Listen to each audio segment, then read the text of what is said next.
Good evening.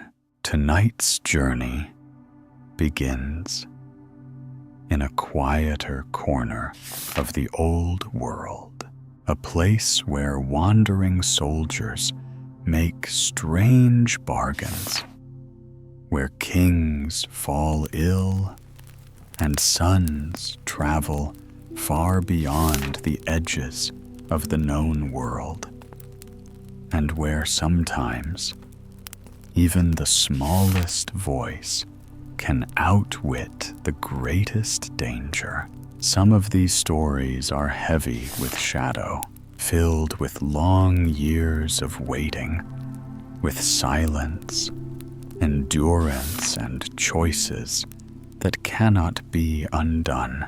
Others move more gently through quiet villages, through fields and forests, where cleverness and kindness shape the path forward. There is no need to hold on to every detail. Just let the story unfold slowly, like footsteps fading into the night. And as each tale drifts into the next, you may find yourself drifting too, away from thought, away from effort, and into rest.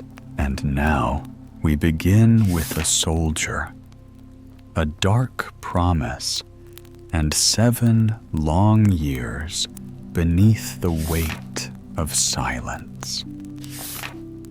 The King of the Golden Mountain, if thou wilt promise to give me the first thing that rubs itself against thy leg when thou art at home again, and to bring it here to this place in 12 years' time, thou shalt have as much money as thou wilt. The merchant thought, what can that be but my dog? And did not remember his little boy. So he said, yes, gave the black man a written and sealed promise, and went home.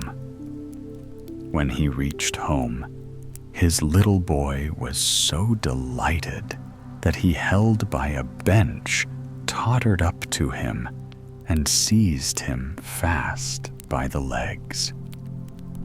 The father was shocked, for he remembered his promise, and now knew what he had pledged himself to do. As, however, he still found no money in his chest, he thought the dwarf had only been jesting. A month afterwards, he went up to the garret, intending to gather together some old tin and to sell it, and saw a great heap of money lying. Then he was happy again, made purchases, became a greater merchant than before, and felt that this world was well governed. In the meantime, the boy grew tall, and at the same time sharp and clever.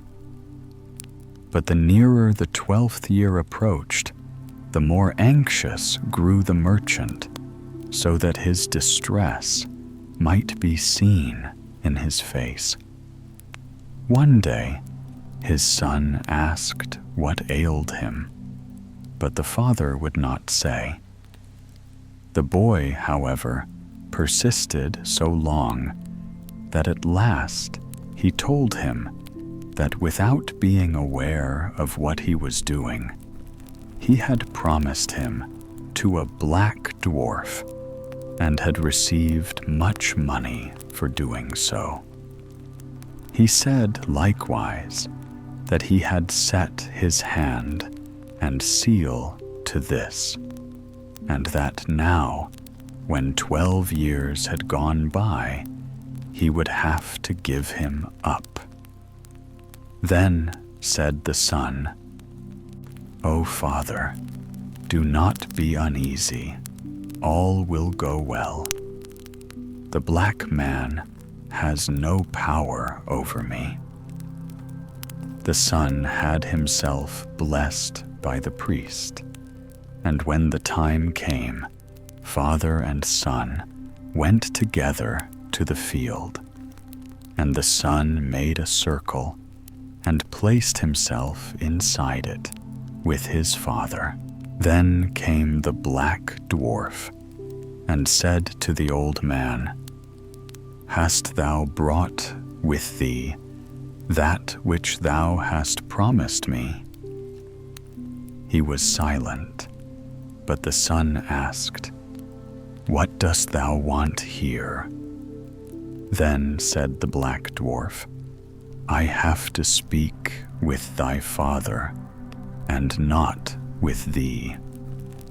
The son replied, "Thou hast betrayed and misled my father.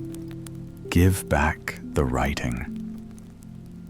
"No," said the black dwarf, "I will not give up my rights." They spoke together for a long time after this, but at last they agreed that the son, as he did not belong to the enemy of mankind, nor yet to his father, should seat himself in a small boat which should lie on water, which was flowing away from them, and that the father should push it off with his own foot, and then the son should remain given up to the water.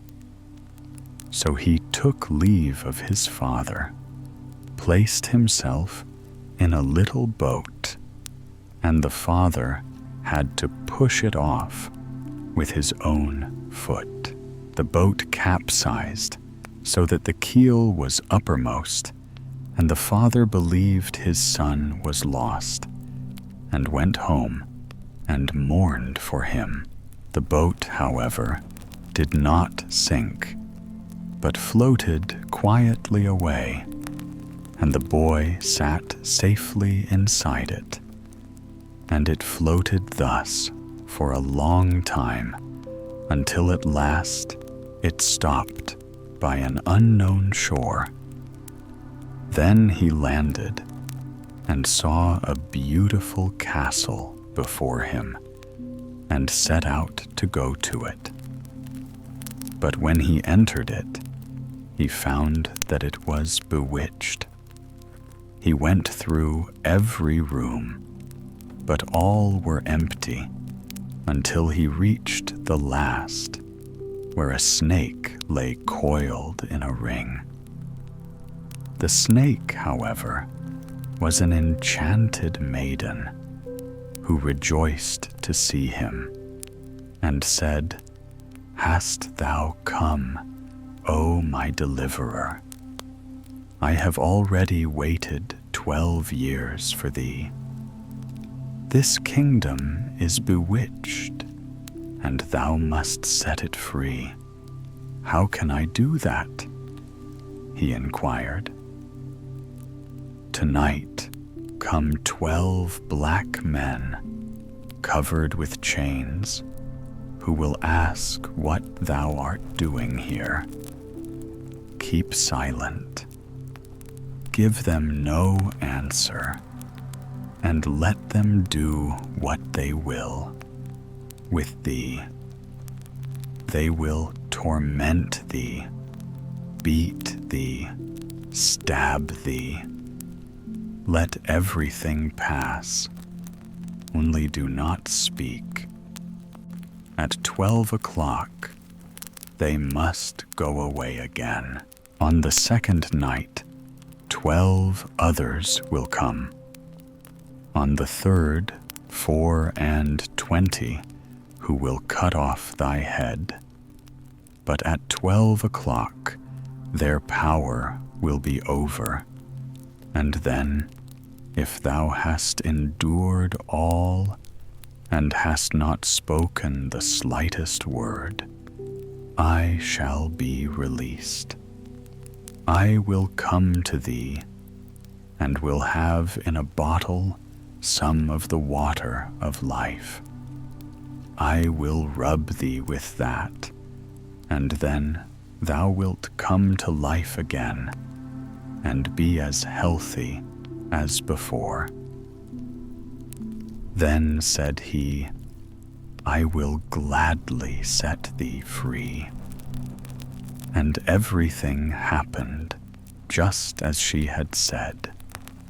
The black men could not force a single word from him, and on the third night the snake became a beautiful princess who came with the water of life and brought him back to life again. So she threw herself into his arms and kissed him, and there was joy and gladness in the whole castle. After this, their marriage was celebrated, and he was king of the Golden Mountain. They lived very happily together, and the queen bore a fine boy. 8 years had already gone by when the king bethought him of his father. His heart was moved, and he wished to visit him. The queen, however, would not let him go away, and said, "I know beforehand that it will cause my unhappiness." But he suffered her to have no rest until she consented. At their parting, she gave him a wishing ring and said, "Take this ring and put it on thy finger, and then thou wilt immediately be transported whithersoever thou wouldst be. Only thou must promise me not to use it in wishing me away from this place and with thy father." That he promised her, put the ring on his finger, and wished himself at home just outside the town where his father lived. Instantly, he found himself there and made for the town. But when he came to the gate, the sentries would not let him in, because he wore such strange and yet such rich and magnificent clothing. Then he went to a hill where a shepherd was watching his sheep, changed clothes with him, put on his old shepherd's coat, and then entered the town without hindrance. When he came to his father, he made himself known to him, but he did not at all believe that the shepherd was his son, and said he certainly had had a son, but that he was dead long ago. However, as he saw he was a poor, needy shepherd, he would give him something to eat. Then the shepherd said to his parents, "I am verily your son. Do you know of no mark on my body by which you could recognize me?" "Yes," said his mother. "Our son had a raspberry mark under his right arm." He slipped back his shirt, and they saw the raspberry under his right arm, and no longer doubted that he was their son.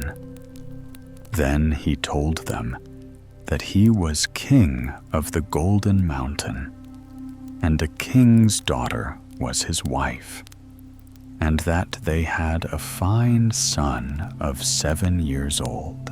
Then said the father, "That is certainly not true. It is a fine kind of a king who goes about in a ragged shepherd's coat. On this, the son fell in a passion, and without thinking of his promise, turned his ring round, and wished both his wife and child with him. They were there in a second, but the queen wept and reproached him, and said that he had broken his word and had brought misfortune upon her. He said, "I have done it thoughtlessly, and not with evil intention," and tried to calm her, and she pretended to believe this. But she had mischief in her mind. Then he led her out of the town into the field, and showed her the stream where the little boat had been pushed off. And then he said, "I am tired. Sit down. I will sleep a while on thy lap."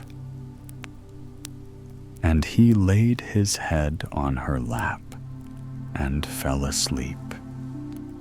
When he was asleep, she first drew the ring from his finger.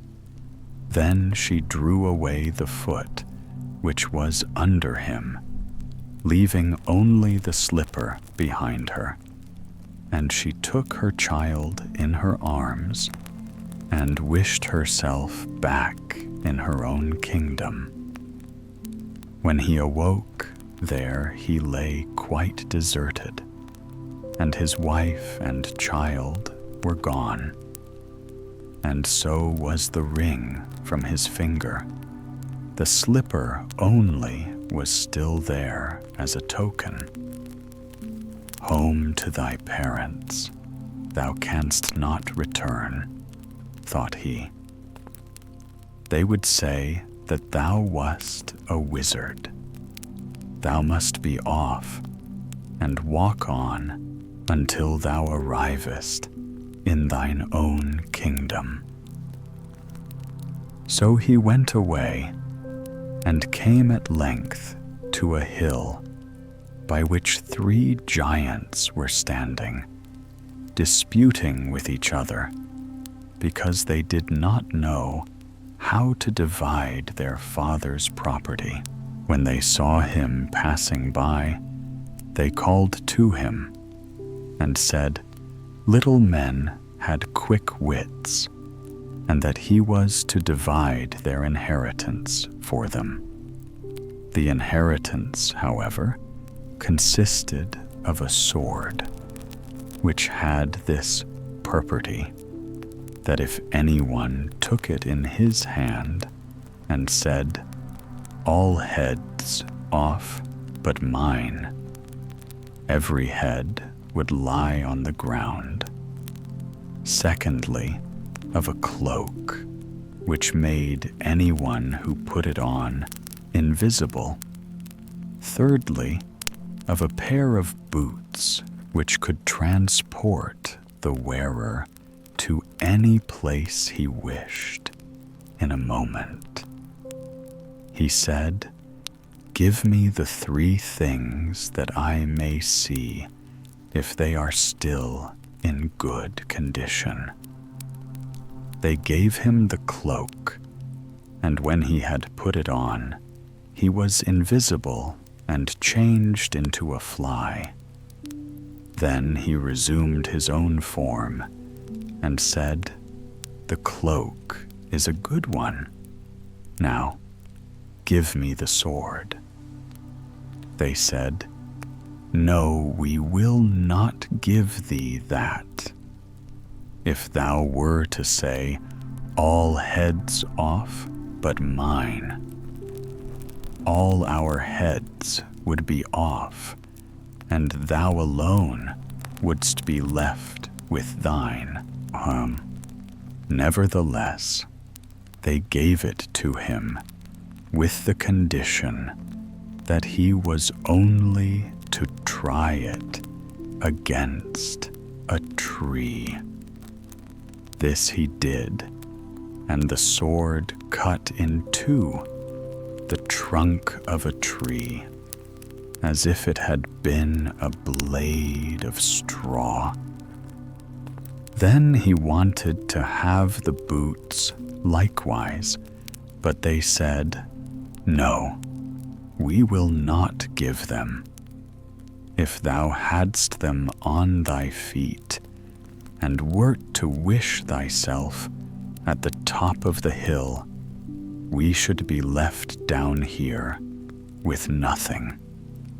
"Oh no," said he, "I will not do that." So they gave him the boots as well. And now, when he had got all these things, he thought of nothing but his wife and his child, and said as though to himself, "Oh, if I were but on the golden mountain." And at the same moment he vanished from the sight of the giants, and thus their inheritance was divided. When he was near his palace, he heard sounds of joy and fiddles and flutes, and the people told him that his wife was celebrating her wedding with another. Then he fell into a rage and said, "False woman, she betrayed and deserted me whilst I was asleep." So he put on his cloak, and unseen by all went into the palace. When he entered the dining hall, a great table was spread with delicious food, and the guests were eating and drinking and laughing and jesting. She sat on a royal seat in the midst of them, in splendid apparel, with a crown on her head. He placed himself behind her, and no one saw him. When she put a piece of meat on a plate for herself, he took it away and ate it. And when she poured out a glass of wine for herself, he took it away and drank it. She was always helping herself to something, and yet she never got anything, for plate and glass disappeared immediately. Then, dismayed and ashamed, she arose and went to her chamber and wept, but he followed her there. She said, "Has the devil power over me? Or did my deliverer never come?" Then he struck her in the face and said, "Did thy deliverer never come?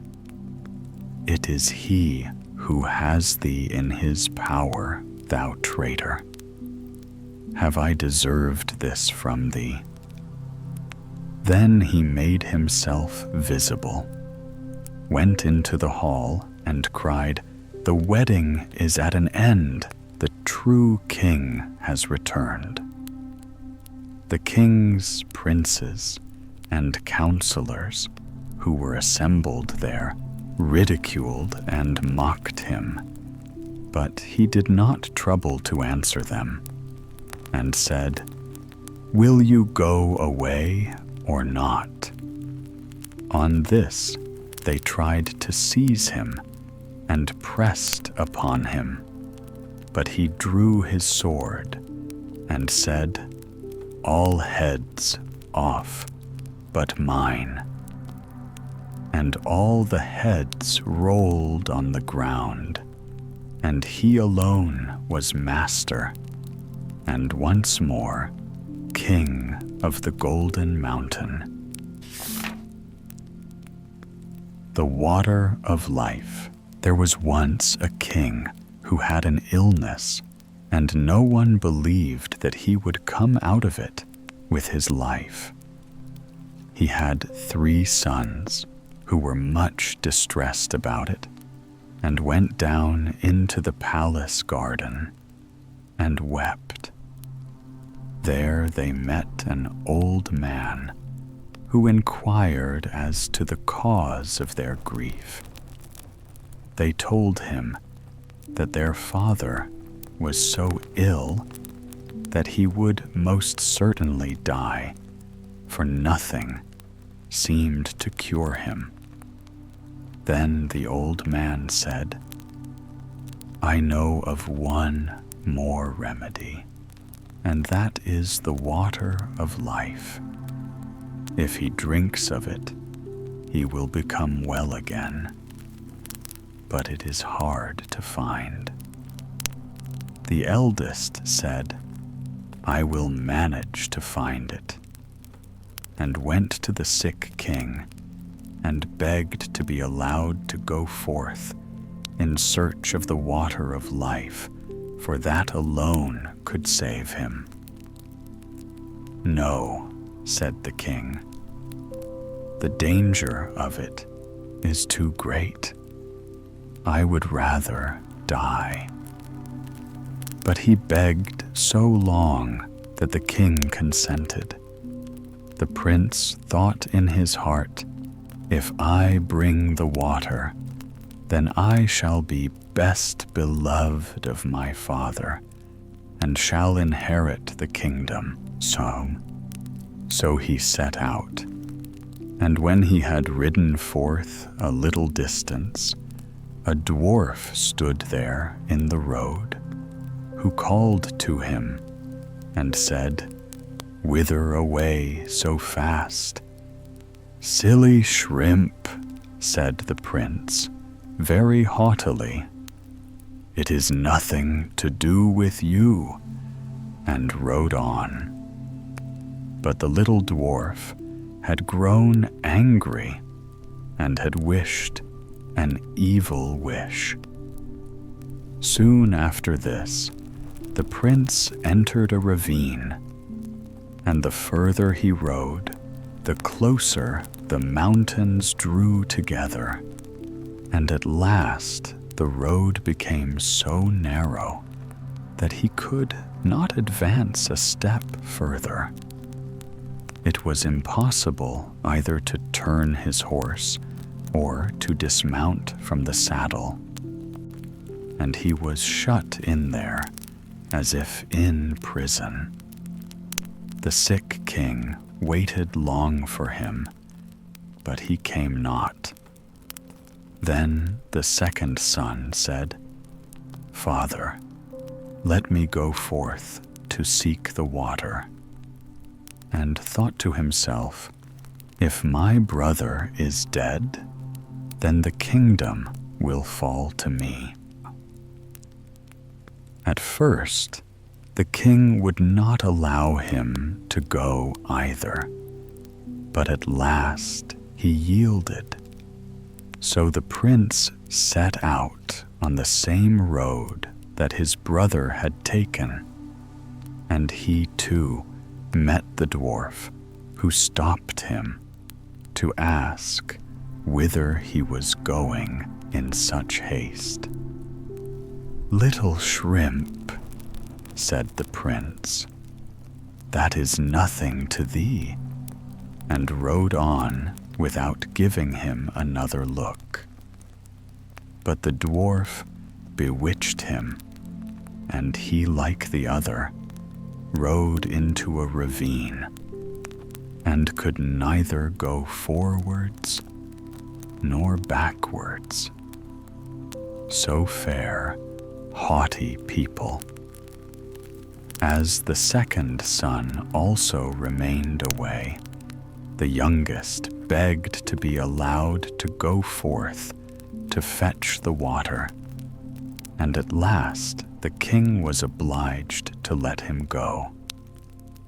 When he met the dwarf, and the latter asked him whither he was going in such haste, he stopped, gave him an explanation and said, "I am seeking the water of life, for my father is sick unto death.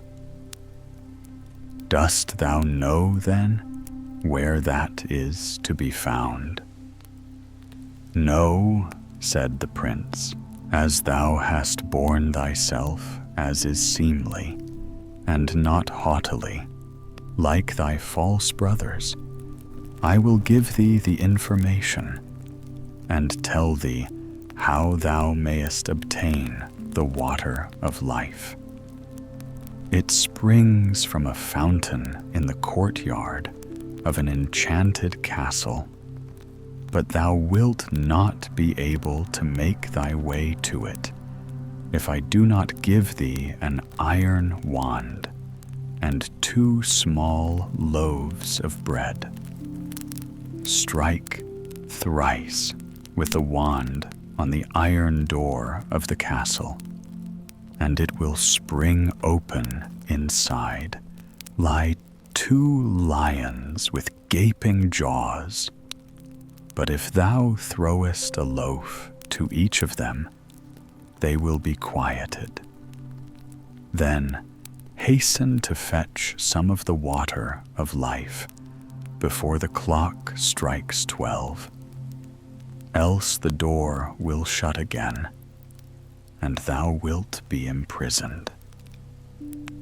The prince thanked him, took the wand and the bread, and set out on his way.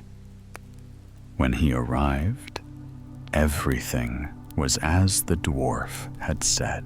The door sprang open at the 3rd stroke of the wand, and when he had appeased the lions with the bread, he entered the castle and came to a large and splendid hall, wherein sat some enchanted princes, whose rings he drew off their fingers. A sword and a loaf of bread were lying there, which he carried away. After this, he entered a chamber in which was a beautiful maiden, who rejoiced when she saw him, kissed him, and told him that he had delivered her, and should have the whole of her kingdom, and that if he would return in a year, their wedding should be celebrated. Likewise, she told him where the spring of the water of life was, and that he was to hasten and draw some of it before the clock struck 12. Then he went onwards, and at last entered a room where there was a beautiful, newly made bed, and as he was very weary, he felt inclined to rest a little. So he lay down and fell asleep. When he awoke, it was striking 11:45. He sprang up in a fright, ran to the spring, drew some water in a cup which stood near, and hastened away. But just as he was passing through the iron door, the clock struck 12, and the door fell to with such violence that it carried away a piece of his heel. He, however, rejoicing at having obtained the water of life, went homewards, and again passed the dwarf. When the latter saw the sword and the loaf, he said, "With these thou hast won great wealth. With the sword thou canst slay whole armies, and the bread will never come to an end." But the prince would not go home to his father without his brothers, and said, "Dear dwarf, canst thou not tell me where my 2 brothers are? They went out before I did, in search of the water of life, and have not returned. They are imprisoned between 2 mountains," said the dwarf. "I have condemned them to stay there because they were so haughty." Then the prince begged until the dwarf released them. But he warned him, however, and said, "Beware of them, for they have bad hearts." When his brothers came, he rejoiced and told them how things had gone with him, that he had found the water of life and had brought a cupful away with him, and had rescued a beautiful princess who was willing to wait a year for him. And then their wedding was to be celebrated, and he would obtain a great kingdom. After that, they rode on together, and chanced upon a land where war and famine reigned, and the king already thought he must perish, for the scarcity was so great. Then the prince went to him and gave him the loaf, wherewith he fed and satisfied the whole of his kingdom. And then the prince gave him the sword also, wherewith he slew the hosts of his enemies, and could now live in rest and peace. The prince then took back his loaf and his sword, and the 3 brothers rode on.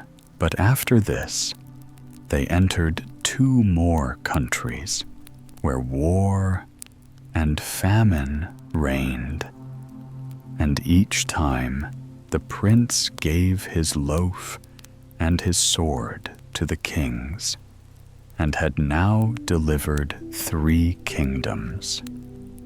And after that, they went on board a ship and sailed over the sea. During the passage, the 2 eldest conversed apart and said, "The youngest has found the water of life, and not we. For that our Father will give him the kingdom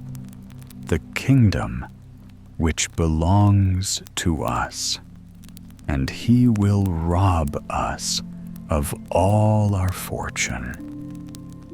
They then began to seek revenge, and plotted with each other to destroy him.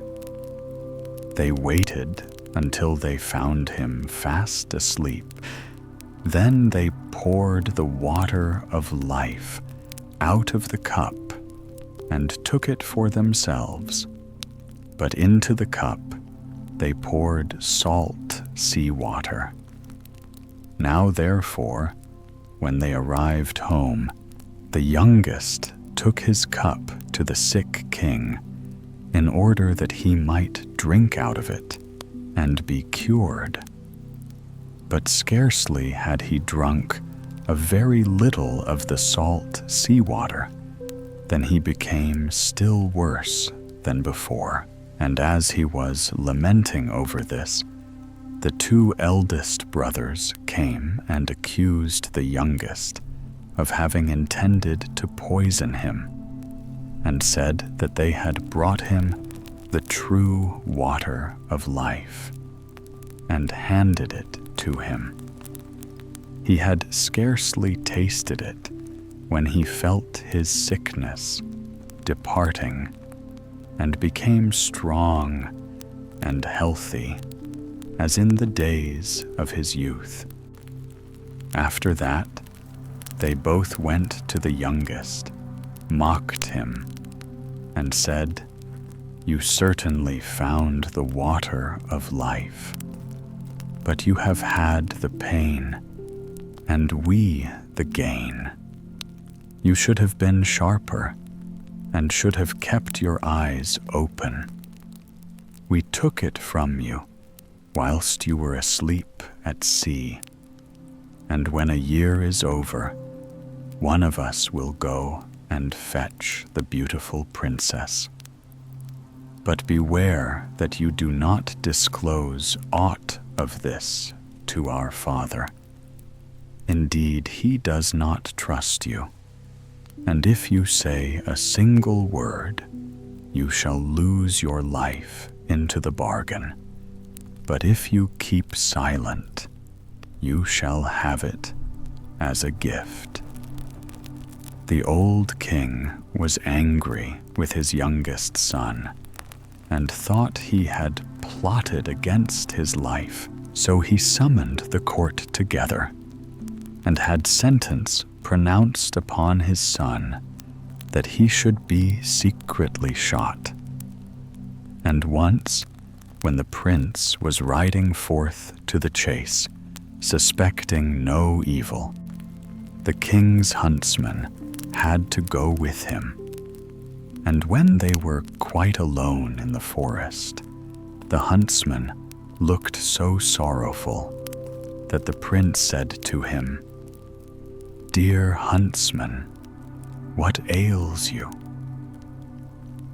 The huntsman said, "I cannot tell you, and yet I ought." Then the prince said, "Say openly what it is, I will pardon you." "Alas," said the huntsman, "I am to shoot you dead. The king has ordered me to do it." Then the prince was shocked and said, "Dear huntsman, let me live. There I give you my royal garments.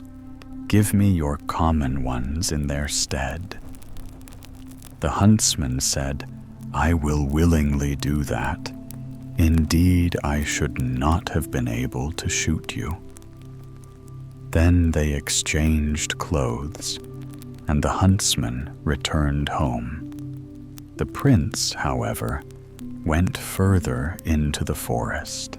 After a time, 3 wagons of gold and precious stones came to the king for his youngest son, which were sent by the 3 kings who had slain their enemies with the prince's sword and maintained their people with his bread, and who wished to show their gratitude for it. The old king then thought, "Can my son have been innocent?"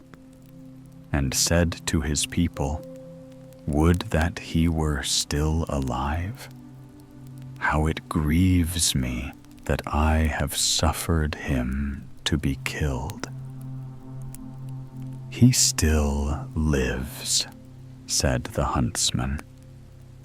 "I could not find it in my heart to carry out your command," and told the king how it had happened. Then a stone fell from the king's heart, and he had it proclaimed in every country that his son might return and be taken into favor again. The princess, however, had a road made up to her palace, which was quite bright and golden, and told her people that whosoever came riding straight along it to her would be the right wooer and was to be admitted, and whoever rode by the side of it was not the right one and was not to be admitted. As the time was now close at hand, the eldest thought he would hasten to go to the king's daughter and give himself out as her deliverer, and thus win her for his bride and the kingdom to boot. Therefore he rode forth, and when he arrived in front of the palace and saw the splendid golden road, he thought it would be a sin and a shame if he were to ride over that, and turned aside and rode on the right side of it. But when he came to the door, the servants told him that he was not the right man and was to go away again. Soon after this, the second prince set out, and when he came to the golden road, and his horse had put one foot on it, he thought it would be a sin and a shame to tread a piece of it off, and he turned aside and rode on the left side of it. And when he reached the door, the attendants told him he was not the right one, and he was to go away again. When at last the year had entirely expired, the third son likewise wished to ride out of the forest to his beloved, and with her forget his sorrows. So he set out, and thought of her so incessantly, and wished to be with her so much, that he never noticed the golden road at all. So his horse rode onwards, up the middle of it, and when he came to the door, it was opened, and the princess received him with joy, and said he was her deliverer and lord of the kingdom, and their wedding was celebrated with great rejoicing. When it was over, she told him that his father invited him to come to him and had forgiven him. So he rode thither and told him everything, how his brothers had betrayed him, and how he had nevertheless kept silence. The old king wished to punish them, but they had put to sea and never came back as long as they lived. Bearskin. Once, long ago in a land of war and wandering, there lived a young fellow of sturdy frame and steadfast heart. He had gone to serve as a soldier, and from the first day he bore himself with a courage that startled even his comrades. When bullets whistled and iron rained down like hail from a blackened sky, he was always foremost, his musket steady, his eyes bright and unafraid. Through long marches and bitter winters he endured, and so long as the war raged, his life had shape and meaning. The clang of swords and the roll of drums were his daily bread. But wars, like storms, do not last forever. Peace was declared at last, and with the silence of the cannons came dismissal. The captain called him clapped him on the shoulder, and said, "You have served bravely, lad. Now go where you will." The young man bowed, but his heart sank. His parents were dead, his childhood home sold. No hearth, no roof, no kin awaited him. He turned, therefore, to his brothers, hoping that blood would be warmer than strangers' hearts. "Keep me with you until war comes again," he begged. But his brothers were hard and close-fisted.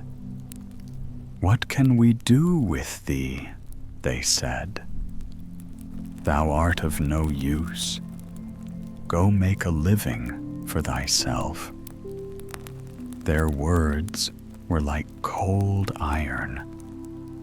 The door closed upon him. He had nothing left but his old musket.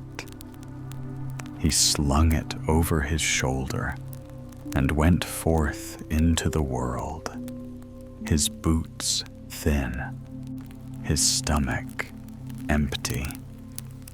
He wandered across a wide, wind-beaten heath where only a ring of twisted trees broke the horizon.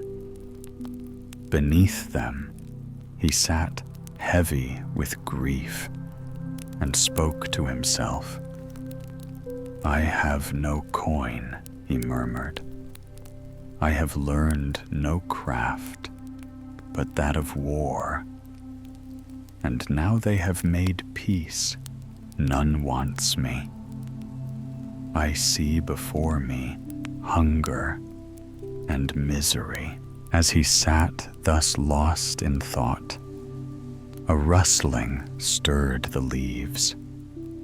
He looked up, and before him stood a stranger clad in a rich green coat, his face stately, yet strange, and his foot, when it peeped from beneath the hem, was cloven like a goat's. "I know already what thou art in need of," said the man, in a voice smooth as silk and deep as a cavern. "Gold and possessions shalt thou have as much as thou canst spend, do what thou wilt. But first, I must know if thou art fearless, for I bestow my gifts, not in vain, a soldier and fear. How can those two things go together?" cried the young man. "Put me to the proof." "Very well," answered the stranger. "Look behind thee." The soldier turned. Out from the scrub lumbered a bear, huge and shaggy, growling, so that the earth trembled.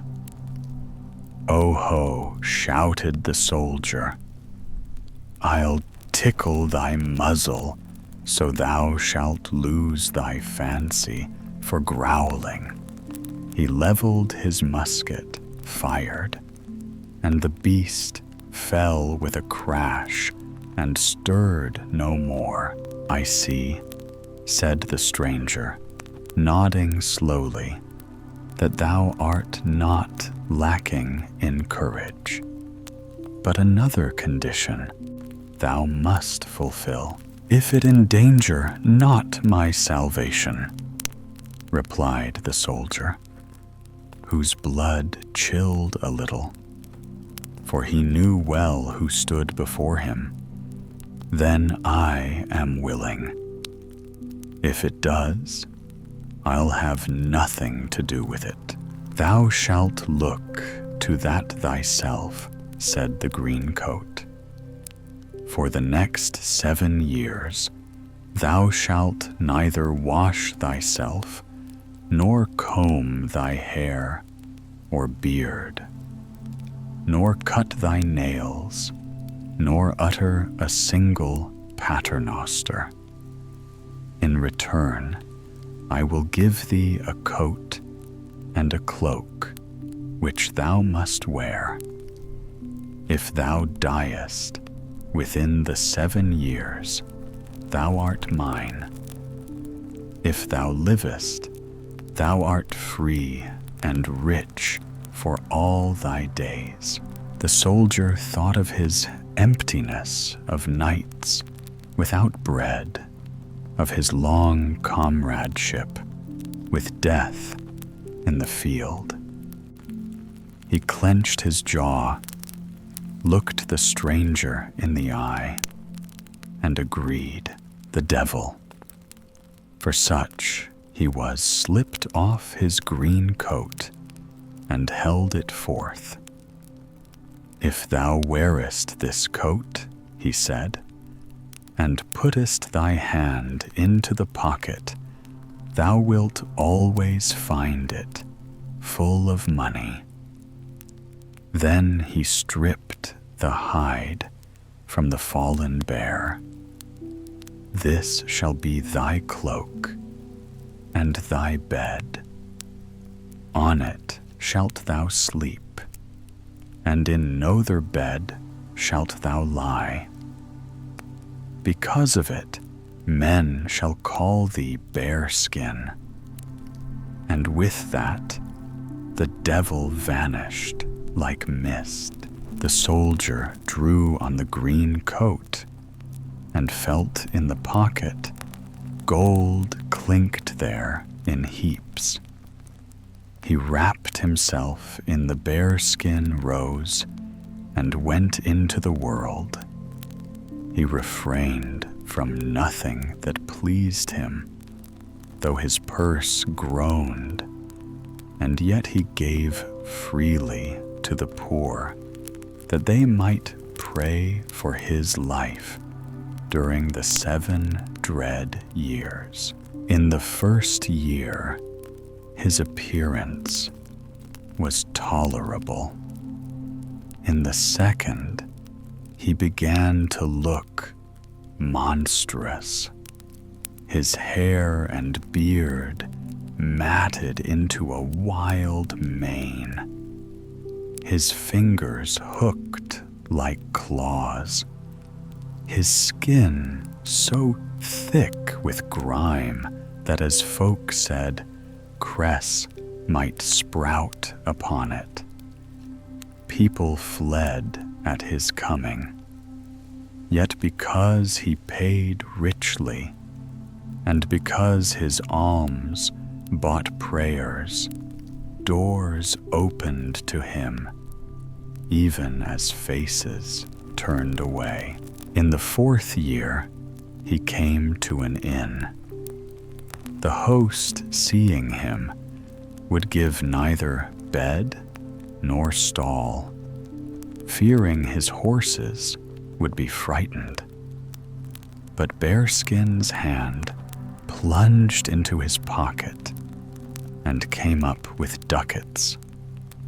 The host relented and put him in a lonely outhouse, extracting a promise that no guest should see him, lest the inn gain a bad name.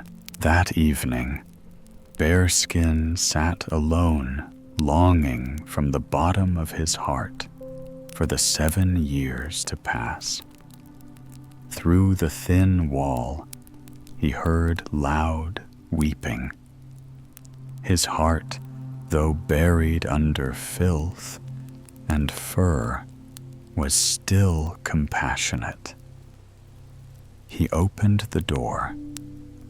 Inside was an old man, gray-headed and trembling, wringing his hands. At sight of Bearskin, He shrank back in terror, but the soldier spoke gently, and at last the man listened. "My fortune has dwindled away," the old man confessed. "My 3 daughters and I must starve. I am so poor, I cannot pay the innkeeper, and am to be cast into prison." "If that be all," said Bearskin, "I have gold enough." He summoned the innkeeper, paid every farthing, and pressed a purse full of coins into the old man's hand. The old man, astonished and overjoyed, said, "Come with me. My daughters are each a marvel of beauty. Choose one for thy wife. When she hears what thou hast done, she will not refuse thee. Thou dost indeed look strange, but she will set thee right again." Bearskin went. When the eldest saw him, she shrieked and fled. The second gazed and said, "How can I wed one who has lost his human form? The shaven bear that once came here in a hussar's coat pleased me more, for at least it wore gloves. If it were only ugliness, I might grow used to it." But the youngest said softly, "Dear father, he must be a good man to help you thus. If you have promised him a bride, the promise must be kept." It was pity that Bearskin's face was hidden under hair and grime, else they might have seen his joy. He drew a ring from his finger, broke it, and gave her 1/2, keeping the other. He wrote his name on her piece and hers on his. "Keep it well," he said. "I must wander 3 years more. If I return, not thou art free, for I shall be dead. Pray God to preserve my life." The poor betrothed dressed herself all in black and wept often. Her sisters mocked her. "Beware, if thou givest him thy hand, he will strike his claws into it. Bears like sweet things, he will eat thee up. Thou must do always as he likes, or he will growl. But at least the wedding will be merry, for bears dance well." She bore their jeers in silence.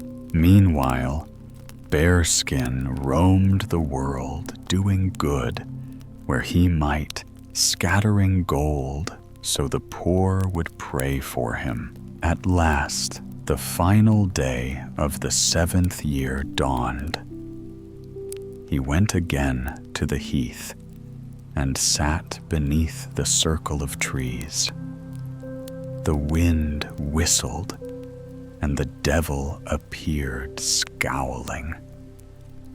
He flung Bearskin the old coat. "Give me back mine," he demanded. "We have not come so far," said Bearskin. "First, make me clean." Whether he liked it or not, the devil fetched water, washed. Bearskin combed his hair and cut his nails. When he was done, the soldier stood handsome and brave, fairer than he had ever been. Light-hearted Bearskin went into the town, donned a velvet coat, seated himself in a carriage with 4 white horses, and drove to his bride's house. None knew him. The father took him for a great general and seated him between his 2 eldest daughters. They poured his wine and gave him the choicest meats, thinking never had they seen a handsomer man. The youngest sat opposite in her black dress, eyes cast down silent. At length, he asked the father for one of his daughters. The 2 eldest hurried away to deck themselves, each believing she was the chosen one. The stranger alone, with the youngest, dropped his half-ring into a glass of wine and handed it to her. She drank, saw the ring at the bottom, and trembled. She drew forth her own half, worn on a ribbon about her neck. The pieces fitted perfectly. "I am thy bridegroom," said he softly, "whom thou sawest as Bearskin. By God's grace, I am a man again." He took her in his arms and kissed her. When the sisters returned in their finery and learned the truth, rage and envy seized them. One threw herself into the well, the other hanged herself upon a tree. That evening a knock sounded. The bridegroom opened the door, and there stood the devil in his green coat. He smiled with his teeth. "Seest thou," he said, "I have now 2 souls in the place of thy one." And he vanished into the night. Thus ended the tale of Bearskin, who risked filth and shame for 7 years, yet by steadfastness almsgiving and the mercy of God came forth clean, rich and blessed. The devil's sooty brother. Once there was a soldier who had served his king bravely in war.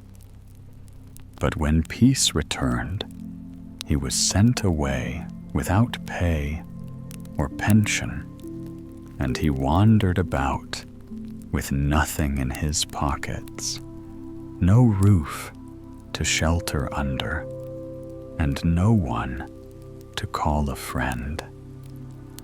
He had neither bread to eat nor coin to buy it, and his boots were worn thin from endless miles of wandering. One morning, when hunger gnawed at his stomach like a wolf, and sorrow pressed heavy on his heart, he stumbled into a forest, hoping to find at least some berries or roots to keep himself alive. After walking a short while, he met a small man upon the path. Though the man's cloak was neat, and his eyes gleamed like coals, there was something uncanny about him, for he was no ordinary traveler, but the devil himself in disguise. "What troubles you so deeply, good fellow?" asked the little man with feigned kindness. The soldier sighed and said, "I am starving, yet I have not a penny left in the world." The devil grinned. "If you will serve me faithfully, you shall want for nothing all your days.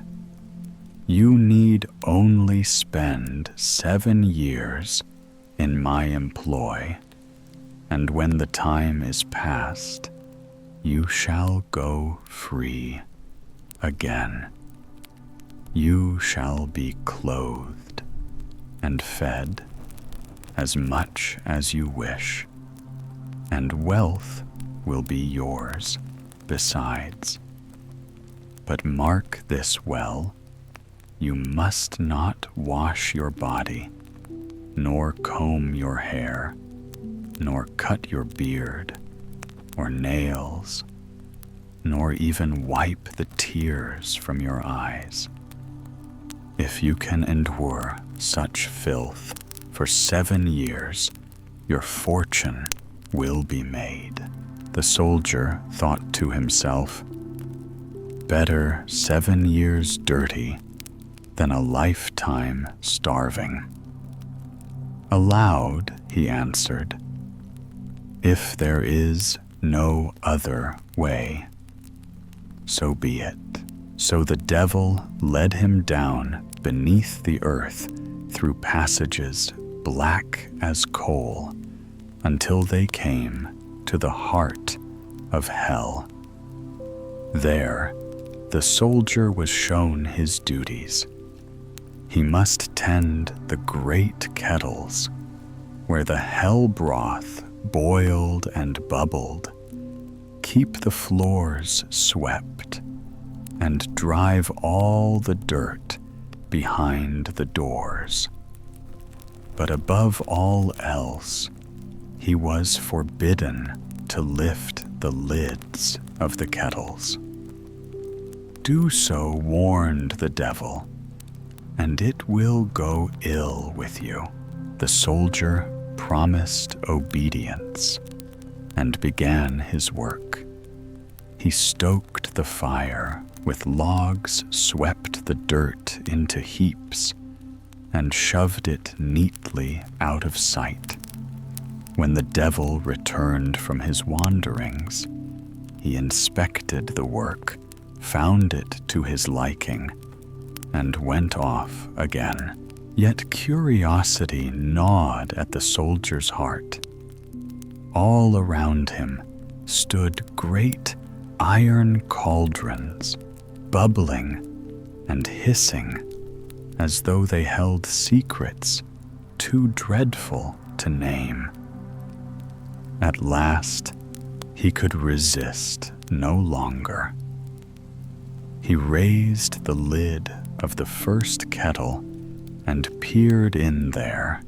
Sat his old corporal from the army, boiling in the broth. "Aha, old bird," cried the soldier. "So now you are in the pot who once lorded it over me. Now am the master." He dropped the lid, shoved another log beneath the cauldron, and laughed grimly. Then he stole to the second kettle. Lifting the lid, he saw his former ensign writhing within. Another old bird caught fast. "Once you commanded me, now I stoke the fire beneath you." He closed the lid with a bang and made the flames leap higher. In the third kettle, he found none other than a general who had once ordered him about with scorn. "Aha, old bird, so even generals may stew." You once had me at your mercy, but now the fire is mine to command." With that, he fetched the bellows and blew until the cauldron roared like a furnace. The soldier served his 7 years in hell, blackened with soot, his hair and beard uncut, his nails like talons, and his eyes red from unwiped tears. Yet the time passed so strangely that he thought it but half a year. When the 7 years ended, the devil returned. "Well, Hans, how have you fared? I have stoked the fires faithfully and swept the dirt behind the doors as you bade," answered the soldier. The devil's eyes narrowed. "But you have also peeped into the kettles. Fortune favors you only because you added fresh logs to the fires, else you would have paid dearly. Still, your time is ended. Will you return to the world?" "Yes," said Hans, "for I long to see my father's house again." "Then take your wages," said the devil. He ordered Hans to fill his knapsack with sweepings and warned him, "Go forth as you are unwashed, uncombed with your long beard and nails and dim eyes. When men ask whence you come, say, 'From hell.' When they ask your name, say, 'I am the devil's sooty brother, and his king as well.'" Hans obeyed, though his heart was heavy, for he thought such wages poor reward. Yet when he reached the forest above, he opened his knapsack, and behold, the sweepings had turned to purest gold. "Never would I have believed it," he murmured, and went joyfully on his way. Coming to a town, he stopped at an inn. But when the landlord saw his frightful figure, hair like brambles, beard like moss nails, like claws, and eyes rimmed in red, he shrank back in horror. "Whence comest thou?" asked the landlord. "From hell," Hans replied. "And who art thou?" "The devil's sooty brother, and his king as well." The landlord would have barred the door, but when Hans opened his knapsack and showed the glittering gold greed, overcame fear. He welcomed him in, gave him the finest room, and set food and drink before him. Hans ate well, yet still did not wash or comb himself as the devil had commanded. At length he lay down to sleep, while the landlord's covetous eyes remained fixed on the knapsack. In the night, he crept in and stole it. At dawn, Hans rose, wishing to pay his reckoning and continue his travels. But the knapsack was gone. Though his heart sank, he said to himself, "It was not my fault. Misfortune has struck me unfairly." So he returned to hell and told the devil his plight. The devil washed him clean, trimmed his hair and nails, and wiped his eyes until he looked like a new man.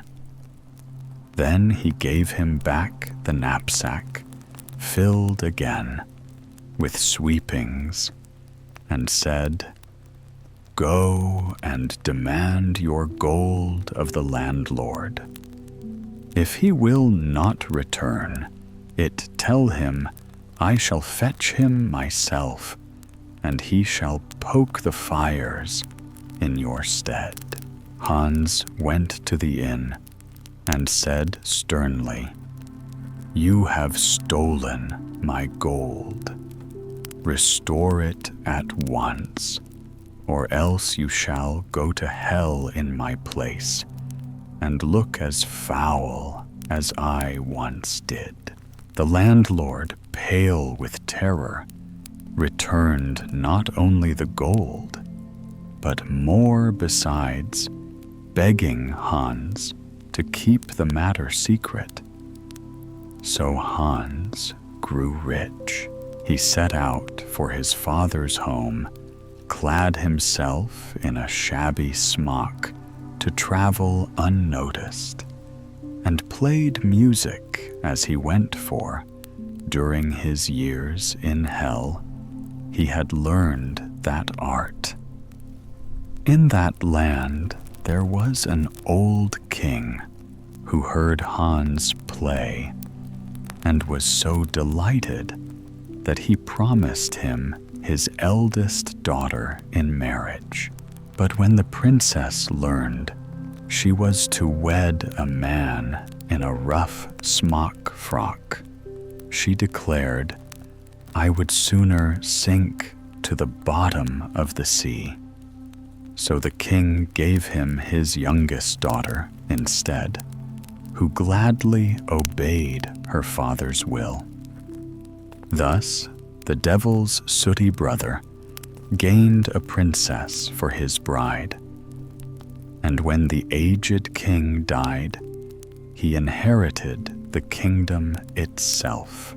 And so it came to pass that the ragged soldier, who once had nothing, became a mighty king, for even the devil's wages, though strange and grim, may bring fortune to those who endure.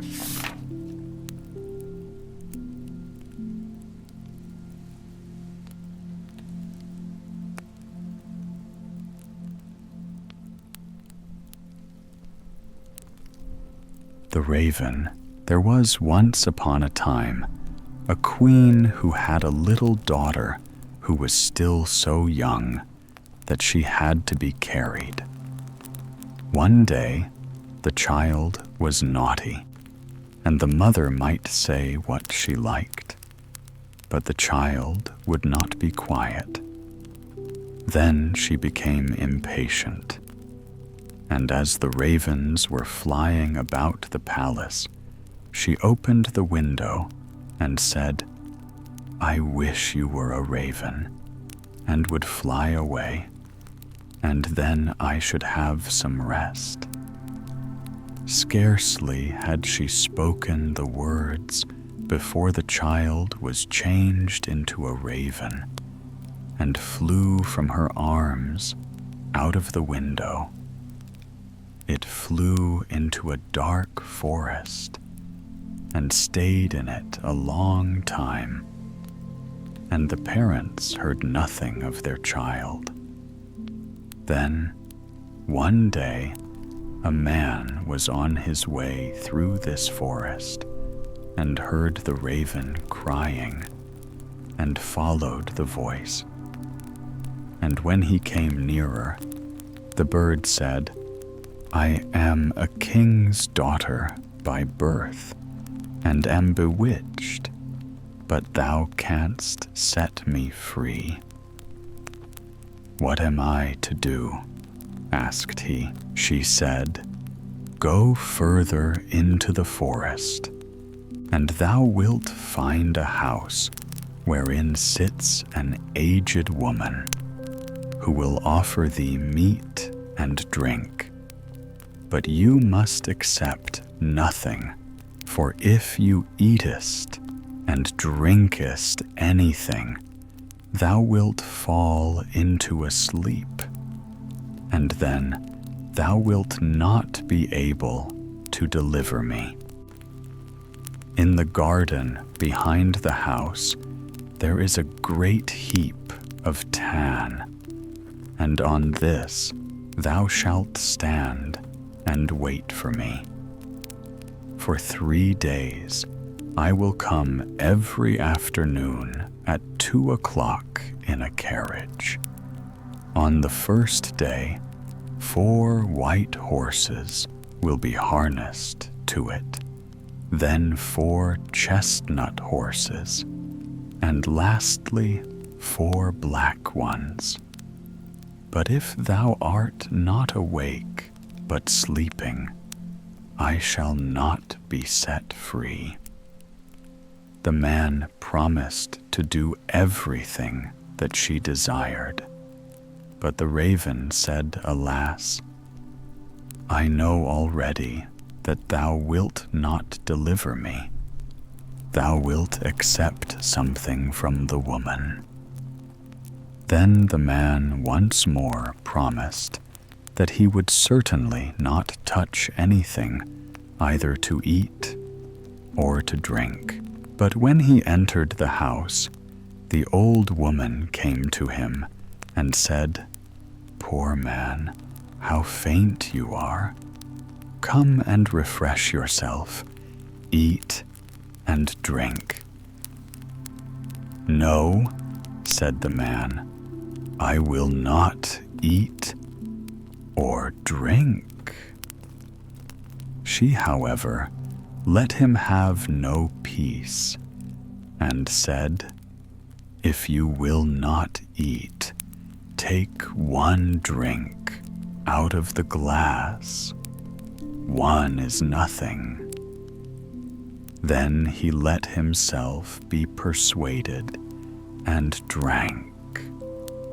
Shortly before 2 o'clock in the afternoon, he went into the garden to the tan heap to wait for the raven. As he was standing there, his weariness all at once became so great that he could not struggle against it, and lay down for a short time. But he was determined not to go to sleep. Hardly, however, had he lain down than his eyes closed of their own accord, and he fell asleep and slept so soundly that nothing in the world could have aroused him. At 2 o'clock, the raven came driving up with 4 white horses, but she was already in deep grief and said, I know he is asleep. And when she came into the garden, he was indeed lying there, asleep, on the heap of tan. She alighted from the carriage, went to him, shook him, and called him, but he did not awake. Next day, about noon, the old woman came again and brought him food and drink, but he would not take any of it. But she let him have no rest and persuaded him until at length he again took 1 drink out of the glass. Towards 2 o'clock, he went into the garden to the tan heap to wait for the raven, but all at once felt such a great weariness that his limbs would no longer support him, He could not help himself and was forced to lie down and fell into a heavy sleep. When the raven drove up with 4 brown horses, she was already full of grief and said, "I know he is asleep." She went to him, but there he lay sleeping, and there was no wakening him. Next day, the old woman asked what was the meaning of this. He was neither eating nor drinking anything. Did he want to die? He replied, "I am not allowed to eat or drink, and will not do so." But she set a dish with food and a glass with wine before him, and when he smelt it, he could not resist and swallowed a deep draught. When the time came, he went out into the garden to the heap of tan and waited for the king's daughter. But he became still more weary than on the day before, and lay down and slept as soundly as if he had been a stone. At 2 o'clock, the raven came with 4 black horses, and the coachman and everything else was black. She was already in the deepest grief and said, "I know that he is asleep and cannot deliver me." When she came to him, there he was lying fast asleep. She shook him and called him, but she could not waken him. Then she laid a loaf beside him, and after that, a piece of meat, and thirdly, a bottle of wine, and he might consume as much of all of them as he liked, but they would never grow less. After this, she took a gold ring from her finger and put it on his, and her name was graven on it. Lastly, she laid a letter beside him, wherein was written what she had given him, and that none of the things would ever grow less. And in it was also written, "I see right well that here you will never be able to deliver me. But if thou art still willing to deliver me, come to the golden castle of Stromberg. It lies in thy power, of that I am certain." And when she had given him all these things, she seated herself in her carriage and drove to the golden castle of Stromberg. When the man awoke and saw that he had slept, he was sad at heart, and said, "She has certainly driven by, and I have not set her free." Then he perceived the things which were lying beside him, and read the letter, wherein was written how everything had happened.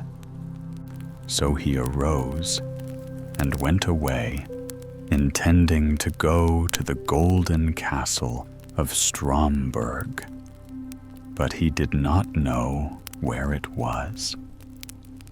After he had walked about the world for a long time, he entered into a dark forest and walked for 14 days, and still could not find his way out. Then, It was once more evening, and he was so tired that he lay down in a thicket and fell asleep. Next day, he went onwards, and in the evening, as he was again about to lie down beneath some bushes, he heard such a howling and crying that he could not go to sleep. And at the time when people light the candles, he saw one glimmering and arose and went towards it. Then he came to a house which seemed very small, for in front of it a great giant was standing. He thought to himself, "If I go in and the giant sees me, it will very likely cost me my life." At length he ventured it and went in. When the giant saw him, he said, "It is well that thou comest, for it is long since I have eaten. I will at once eat thee for my supper." "I'd rather you would leave that alone," said the man. "I do not like to be eaten, but if thou hast any desire to eat, I have quite enough here to satisfy thee." "If that be true," said the giant, "thou mayest be easy. I was only going to devour thee because I had nothing else." Then they went and sat down to the table, and the man took out the bread wine and meat, which would never come to an end. "This pleases me well," said the giant, and ate to his heart's content. Then the man said to him, "Canst thou tell me where the golden castle of Stromberg is?" The giant said, "I will look at my map. All the towns and villages and houses are to be found on it." He brought out the map which he had in the room and looked for the castle, but it was not to be found on it. "It's no matter," said he. "I have some still larger maps in my cupboard upstairs, and we will look in them." But there too it was in vain. The man now wanted to go onwards, but the giant begged him to wait a few days longer until his brother, who had gone out to bring some provisions, came home. When the brother came home, they inquired about the golden castle of Stromberg. He replied, "When I have eaten and have had enough, I will look in the map." Then he went with them up to his chamber, and they searched in his map, but could not find it.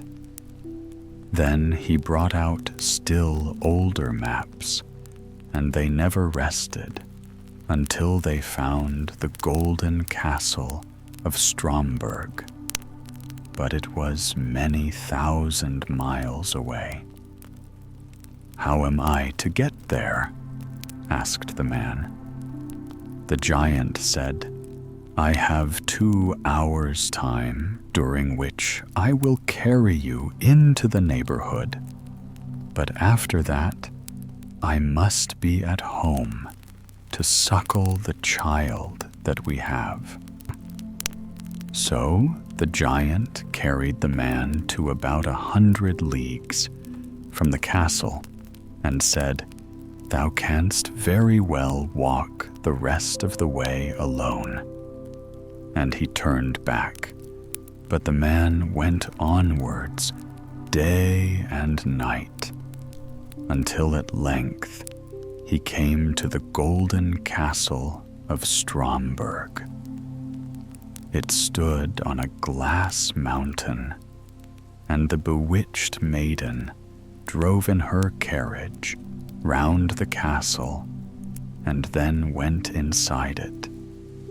He rejoiced when he saw her and wanted to climb up to her, but when he began to do so, he always slipped down the glass again. And when he saw that he could not reach her, he was filled with trouble and said to himself, "I will stay down here below and wait for her." So he built himself a hut and stayed in it for a whole year, and every day saw the king's daughter driving about above, but never could.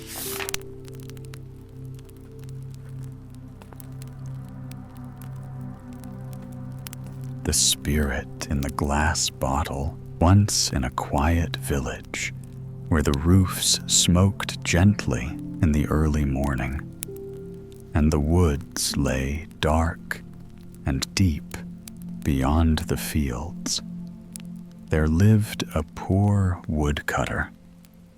His hands were hard as oak bark, and his back bent daily beneath the burden of labor. From dawn until the last light faded from the sky, he swung his axe splitting logs for those wealthier than himself.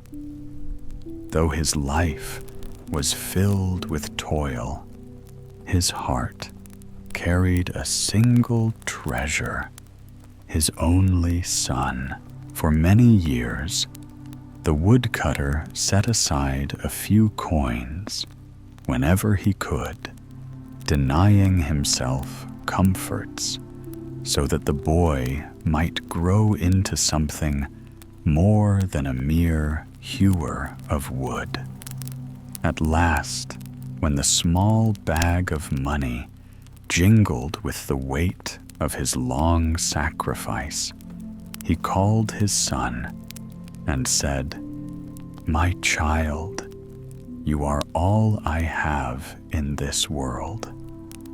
The sweat of my brow, the calluses of my hands, these I gladly give to you. Go forth and learn an honest trade. Fill your head with knowledge, so that when my limbs are too stiff to carry me to the forest, and my eyes are too dim to guide the axe, you may sustain me in my old age." The boy, whose heart was tender and eager, obeyed. He went away to a university where towers rose high and bells tolled the hours of study. He bent himself earnestly to his lessons. His teachers, wise men with books heavy as stones, praised his diligence, and in time the boy began to shine among his peers. Yet learning is like a vast forest. One may walk long paths and still see only the edge of its mysteries. Before he could master all the arts, the small store of his father's money was gone as a brook runs dry in summer. With a heavy heart, the son returned to his humble home. The father, seeing him, shook his head in sorrow. "Alas, my boy, I can give no more. These are hard days. My hands can scarcely earn us bread, let alone your schooling." But the son laid a hand upon his father's shoulder and spoke gently. "Do not grieve, dear father. If it is God's will, all shall yet be well. What is written for me will come to pass. I will not fall into despair." The next morning, as the father prepared to go into the woods with his single axe, the son declared, "I will go with you, father, and share the work." The father frowned. "No, my son, you are not hardened to such labor. Your hands are made for books, not for rough timber. And besides, I have but one axe. I cannot buy another." "Then ask our neighbor," replied the boy. "He will lend his axe until I have earned enough to buy my own." So the father, though doubtful, borrowed an axe, and together they set out at dawn. The forest greeted them with mist and birdsong. The son worked beside his father with cheerful spirit, though his strokes were clumsy compared to the old man's seasoned blows. By noon, when the sun blazed high above the trees, the father sank wearily upon a log and said, "Let us rest now, eat our bread, and gather strength for the afternoon." But the son laughed lightly. "Rest if you wish, father. I am not yet tired. I will wander a little and look for birds' nests among the branches." "You foolish boy," muttered the father.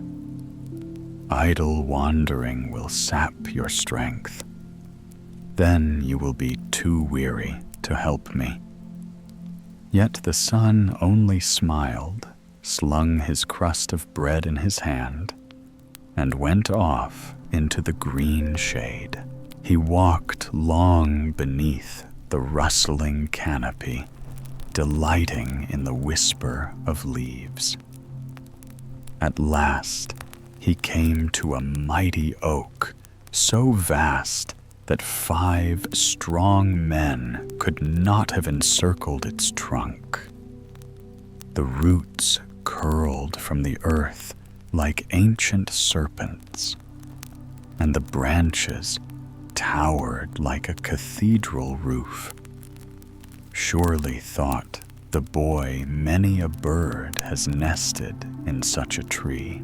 As he gazed upward, he suddenly heard a muffled cry, "Let me out! Oh, let me out!" Startled, he turned about, but no one was there. Again came the cry, low and strained as though from the very ground. He bent down and called, "Where are you?" The voice answered faintly, "Here among the oak's roots. Release me." Curious and without fear, the student scratched away the soil. There, hidden in a hollow, he found a glass bottle. Something leapt inside it, like a frog knocking against the sides. Again came the cry, "Let me out!" Thinking no harm, the youth drew out the cork. In an instant, a dark vapor poured forth, twisting and swelling, until a monstrous spirit towered before him, half as tall as the ancient oak. The earth trembled beneath its weight, and its voice roared like a storm. "Do you know your reward for freeing me?" The boy, though trembling inwardly, kept his face calm. "No, indeed." "What reward do you mean?"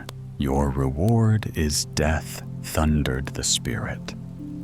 "I must break your neck, had I known. Such was the thanks I should receive," said the lad coolly. "I would have left you in your prison. But my head shall not be forfeit so quickly. Let others be consulted." "Others or none," bellowed the spirit, "you are mine. Long centuries have I lain imprisoned. This was no gift, but punishment. I am the mighty Mercurius, and he who sets me free must die." "Not so fast," answered the boy. "How am I to know you truly came from so small a bottle?" "Prove it. Enter again, and then I will believe your tale. After that, you may do with me as you will." In his pride, the spirit sneered. A simple trick, and he shrank, twisting and dwindling, until once more he slipped into the narrow glass. The instant he had done so, the clever student clapped the cork back and thrust the bottle into the roots. The spirit raged within, but his prison held him fast. The boy turned to go, but the voice cried again, this time piteous and pleading, "Let me out, kind youth. Let me out, and I will grant you riches beyond measure." "Never again," said the boy. "Once you sought my life. Why should I trust you?" "Have mercy," begged the spirit. "I swear no harm shall befall you. Rather, I will bestow gifts greater than gold." The youth pondered. "Perhaps fortune favors the bold. Very well. I shall try you once more." He drew the cork, and the spirit rose vast as before. Yet instead of striking the boy down, he placed in his hands a little strip of ray, plain as a scrap from a beggar's coat. "This is your reward," said Mercurius. "With one end touch any wound, and it will heal. With the other, touch iron or steel, and it shall become silver." Eager to test, the student gashed the bark of a tree with his axe, rubbed it with the cloth, and behold, the wound closed as if it had never been cut. Satisfied, he bowed. "We are quits. Farewell." When he returned, His father scolded idle boy. You ran off and left the work undone. Be patient, father. I will make it right. He rubbed the borrowed axe with the cloth and struck a mighty blow. But alas, the iron had turned to silver, and the blade bent like lead. The father wrung his hands. What mischief is this? Now I must pay for the ruined axe, and I have nothing left. Do not fret, said the son. I will see to it. And he carried the silver axe into town, where a goldsmith weighed it and declared, This is worth 400 talers, though I cannot pay all at once. He gave 300 on the spot and promised the rest later. The youth returned and pressed 100 talers into his father's hands.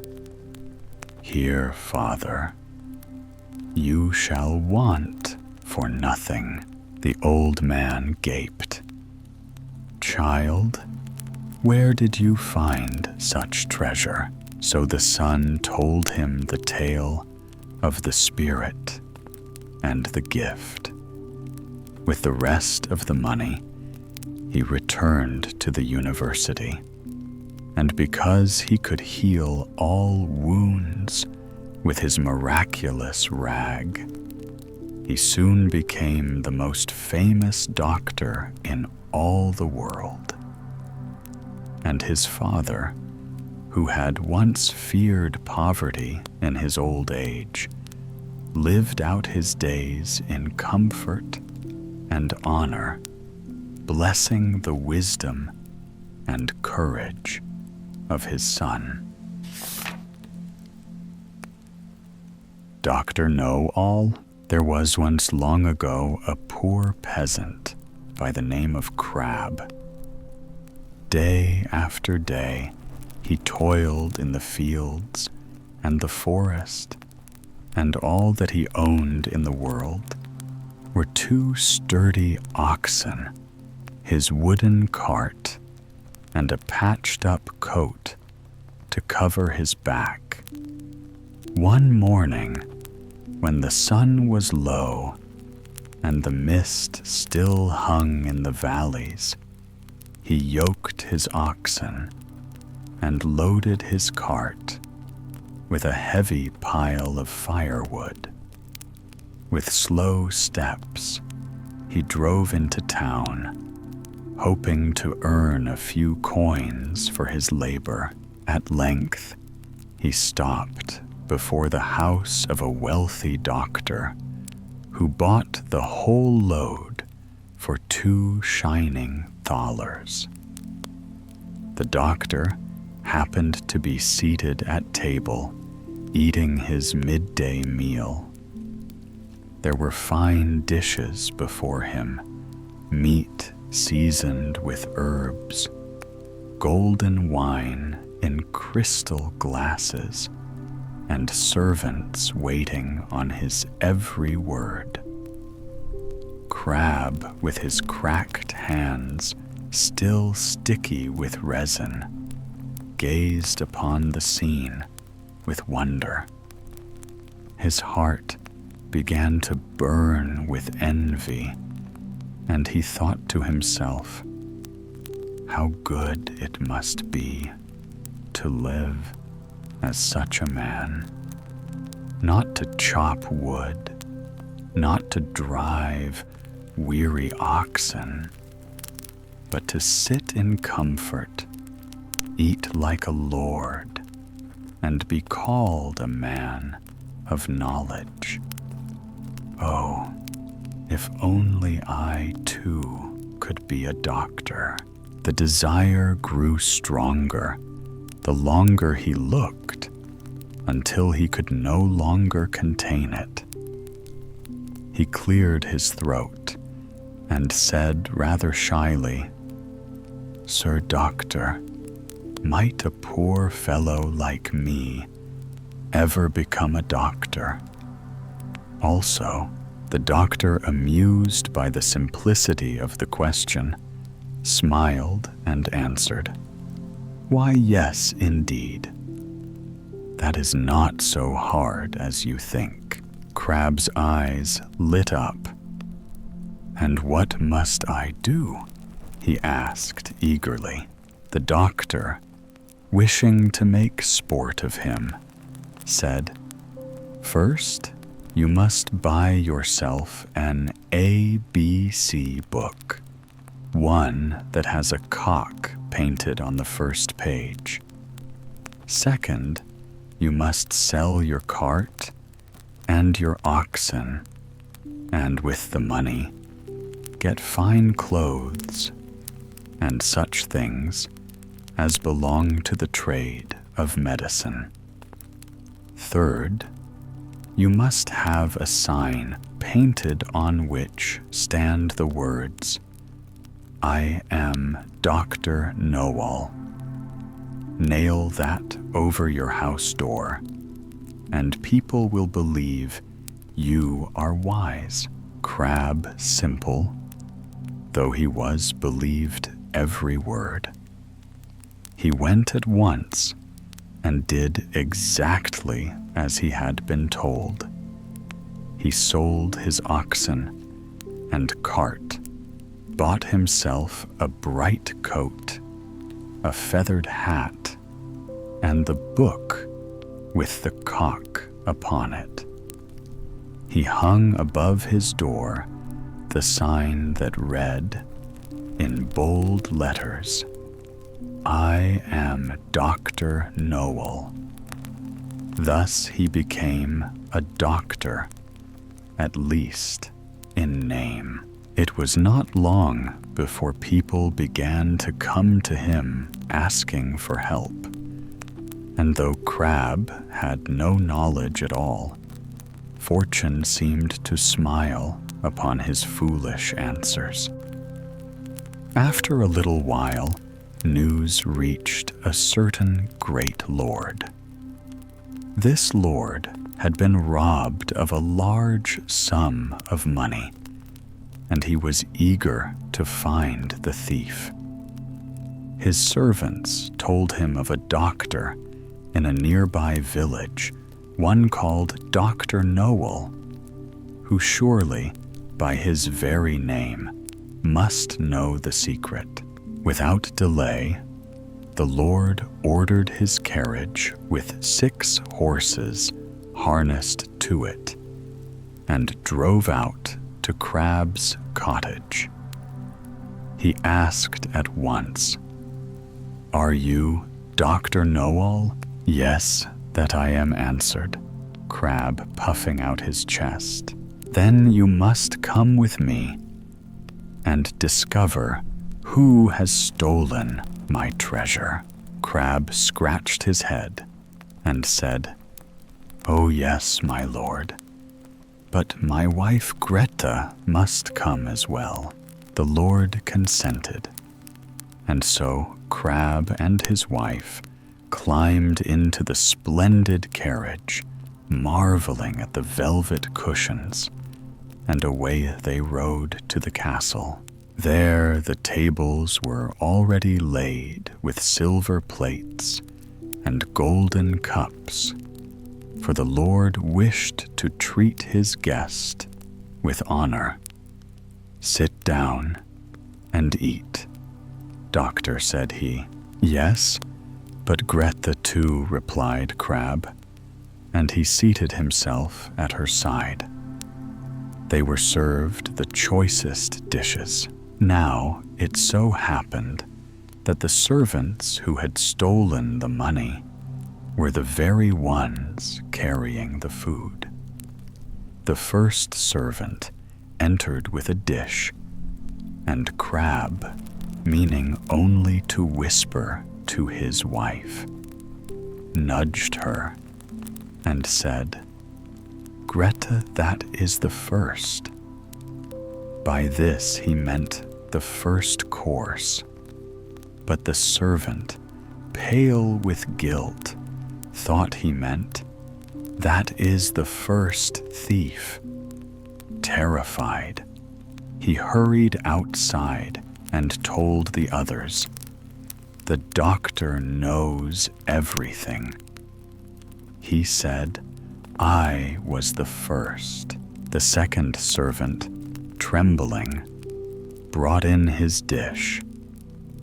Again, Crab nudged his wife and said, "Greta, that is the second."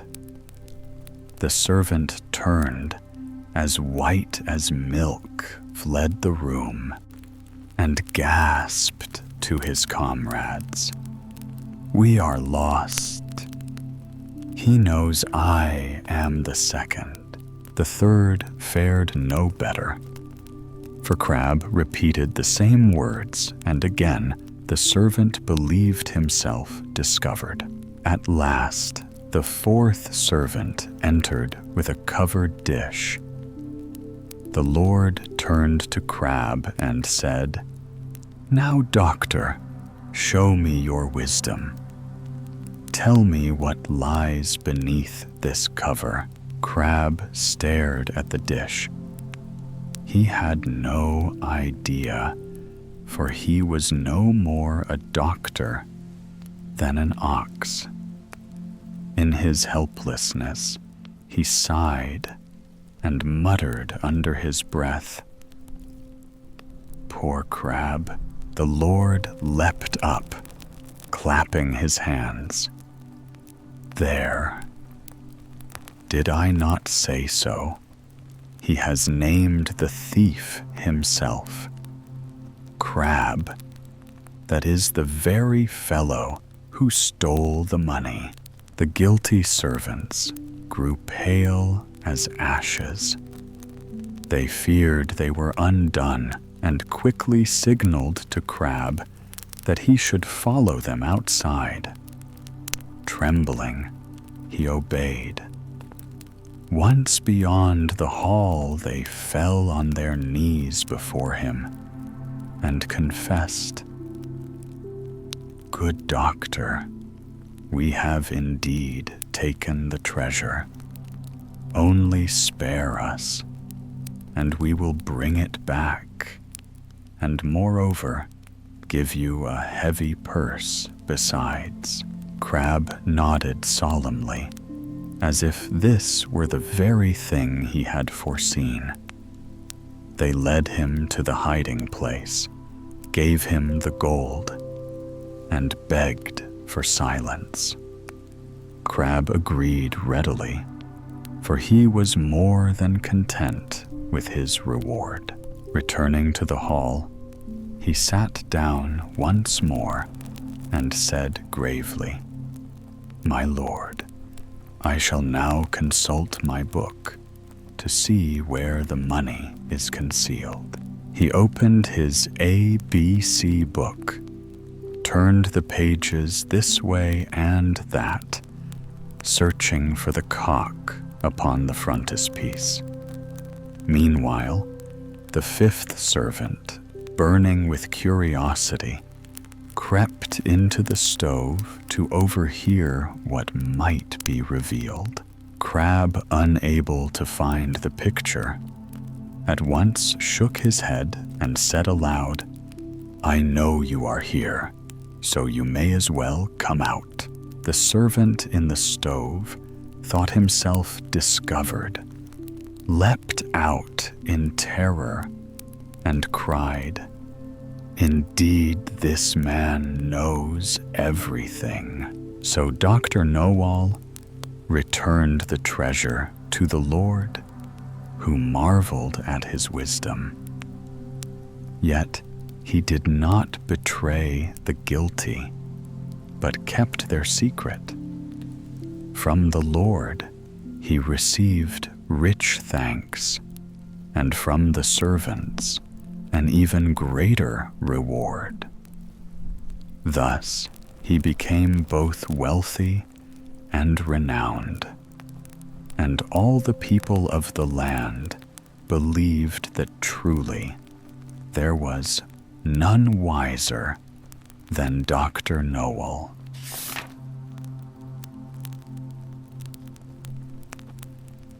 The peasant's wise daughter.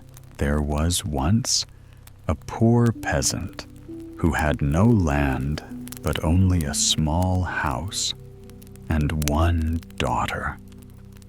Then said the daughter, "We ought to ask our lord the king for a bit of newly cleared land."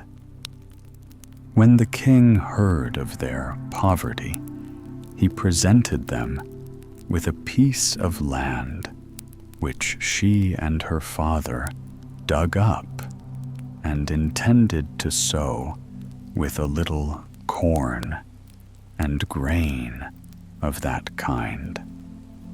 When they had dug nearly the whole of the field, they found in the earth a mortar made of pure gold. "Listen," said the father to the girl. "As our lord the king has been so gracious and presented us with the field, we ought to give him this mortar in return for it." The daughter, however, would not consent to this, and said, "Father, if we have the mortar without having the pestle as well, we shall have to get the pestle, so you had much better say nothing about it." He would, however, not obey her, but took the mortar and carried it to the king, said that he had found it in the cleared land, and asked if he would accept it as a present. The king took the mortar and asked if he had found nothing besides that. "No," answered the countryman.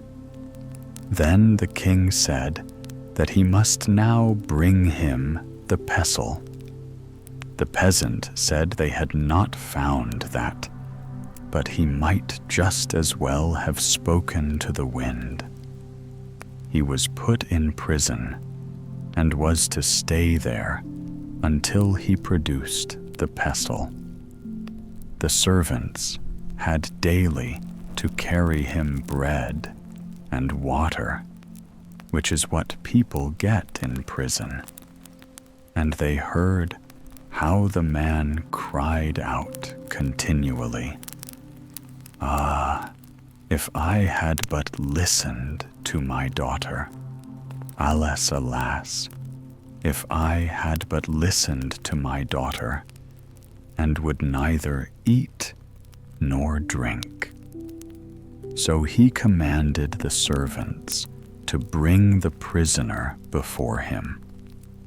And then the king asked the peasant why he was always crying.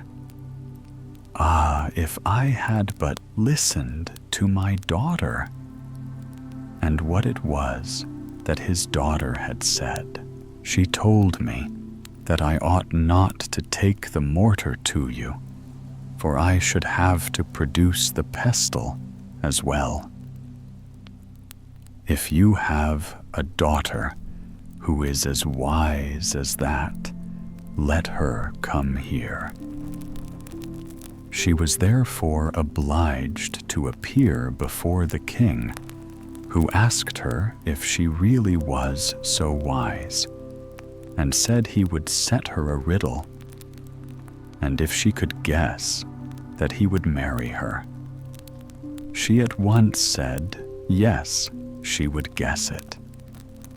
Then said the king, "Come to me, not clothed, not naked, not riding, not walking, not in the road, and not out of the road. And if thou canst do that, I will marry thee."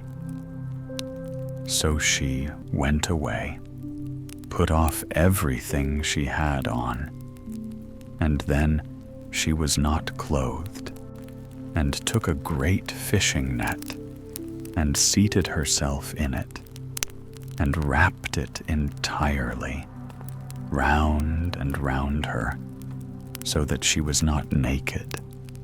And she hired an ass, and tied the fisherman's net to its tail, so that it was forced to drag her along, and that was neither riding nor walking. The ass had also to drag her in the ruts, so that she only touched the ground with her great toe, and that was neither being in the road nor out of the road. And when she arrived in that fashion, the king said she had guessed the riddle and fulfilled all the conditions. Then he ordered her father to be released from the prison, took her to wife, and gave into her care all the royal possessions. Now when some years had passed, the king was once drawing up his troops on parade, when it happened that some peasants who had been selling wood stopped with their wagons before the palace.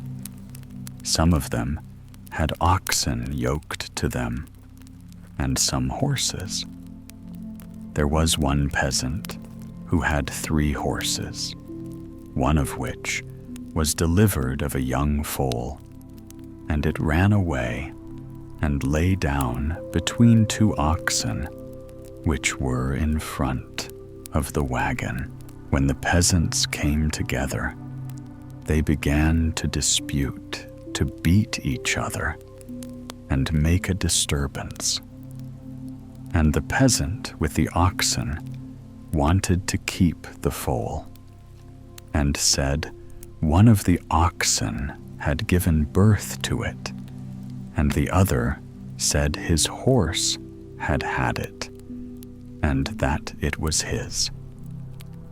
The quarrel came before the king, and he gave the verdict that the foal should stay where it had been found, and so the peasant with the oxen to whom it did not belong got it. Then the other went away and wept and lamented over his foal. Now he had heard how gracious his lady the queen was, because she herself had sprung from poor peasant folks. So he went to her and begged her to see if she could not help him to get his foal back again. Said she, "Yes, I will tell you what to do, if thou wilt promise me not to betray me. Early tomorrow morning, when the king parades the guard, place thyself there, in the middle of the road by which he must pass. Take a great fishing net, and pretend to be fishing. Go on fishing too, and empty out the net, as if thou hadst got it full." And then she told him also what he was to say if he was questioned by the king. The next day, therefore, the peasant stood there and fished on dry ground. When the king passed by and saw that he sent his messenger to ask what the stupid man was about, he answered, "I am fishing." The messenger asked how he could fish when there was no water there. The peasant said, "It is as easy for me to fish on dry land as it is for an ox to have a foal." The messenger went back and took the answer to the king, who ordered the peasant to be brought to him and told him that this was not his own idea, and he wanted to know whose it was. The peasant must confess this at once. The peasant, however, would not do so, and said always, "God forbid he should, the idea was his own." They laid him, however, on a heap of straw, and beat him, and tormented him so long that at last he admitted that he had got the idea from the queen. When the king reached home again, he said to his wife, "Why hast thou behaved so falsely to me? I will not have thee any longer for a wife. Thy time is up. Go back to the place from whence thou camest to thy peasant's hut." One favor, however, he granted her. She might take with her the one thing that was dearest and best in her eyes. And thus was she dismissed. She said, "Yes, my dear husband, if you command this, I will do it." And she embraced him and kissed him and said she would take leave of him. Then she ordered a powerful sleeping draught to be brought to drink farewell to him.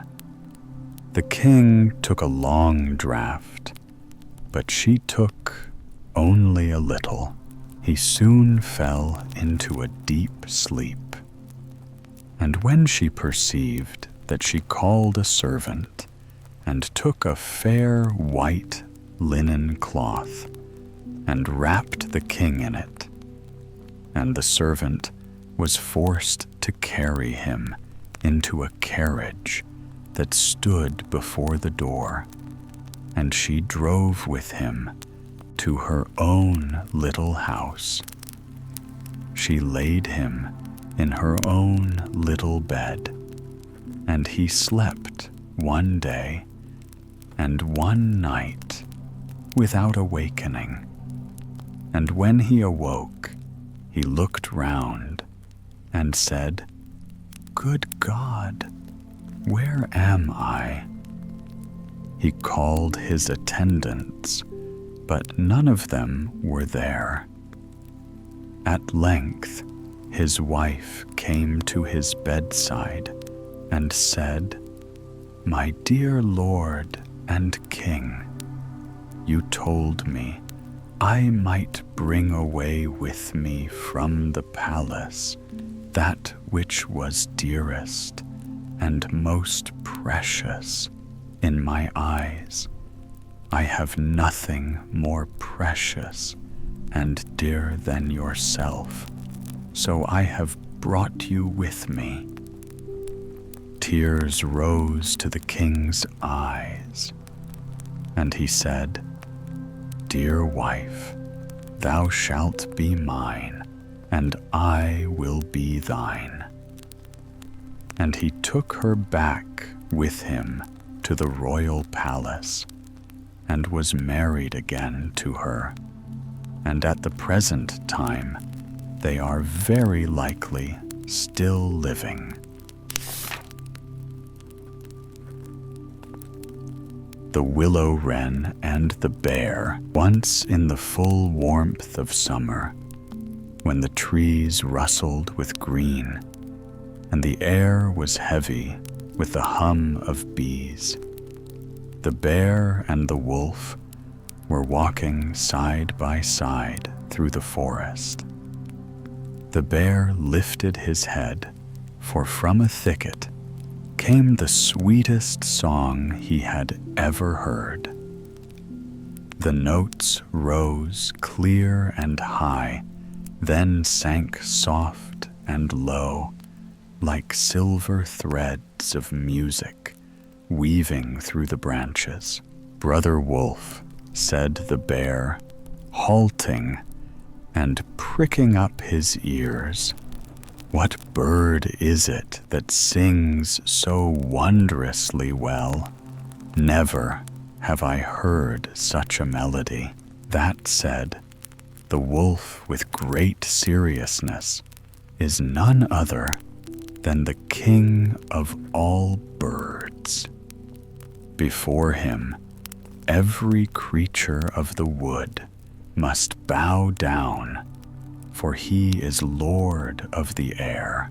Yet in truth, it was but the little willow-wren, small and brown, who sat upon a twig and sang as his kind always sang. "If that be so," said the bear, his eyes gleaming with curiosity, "then I would very much like to behold this king's palace.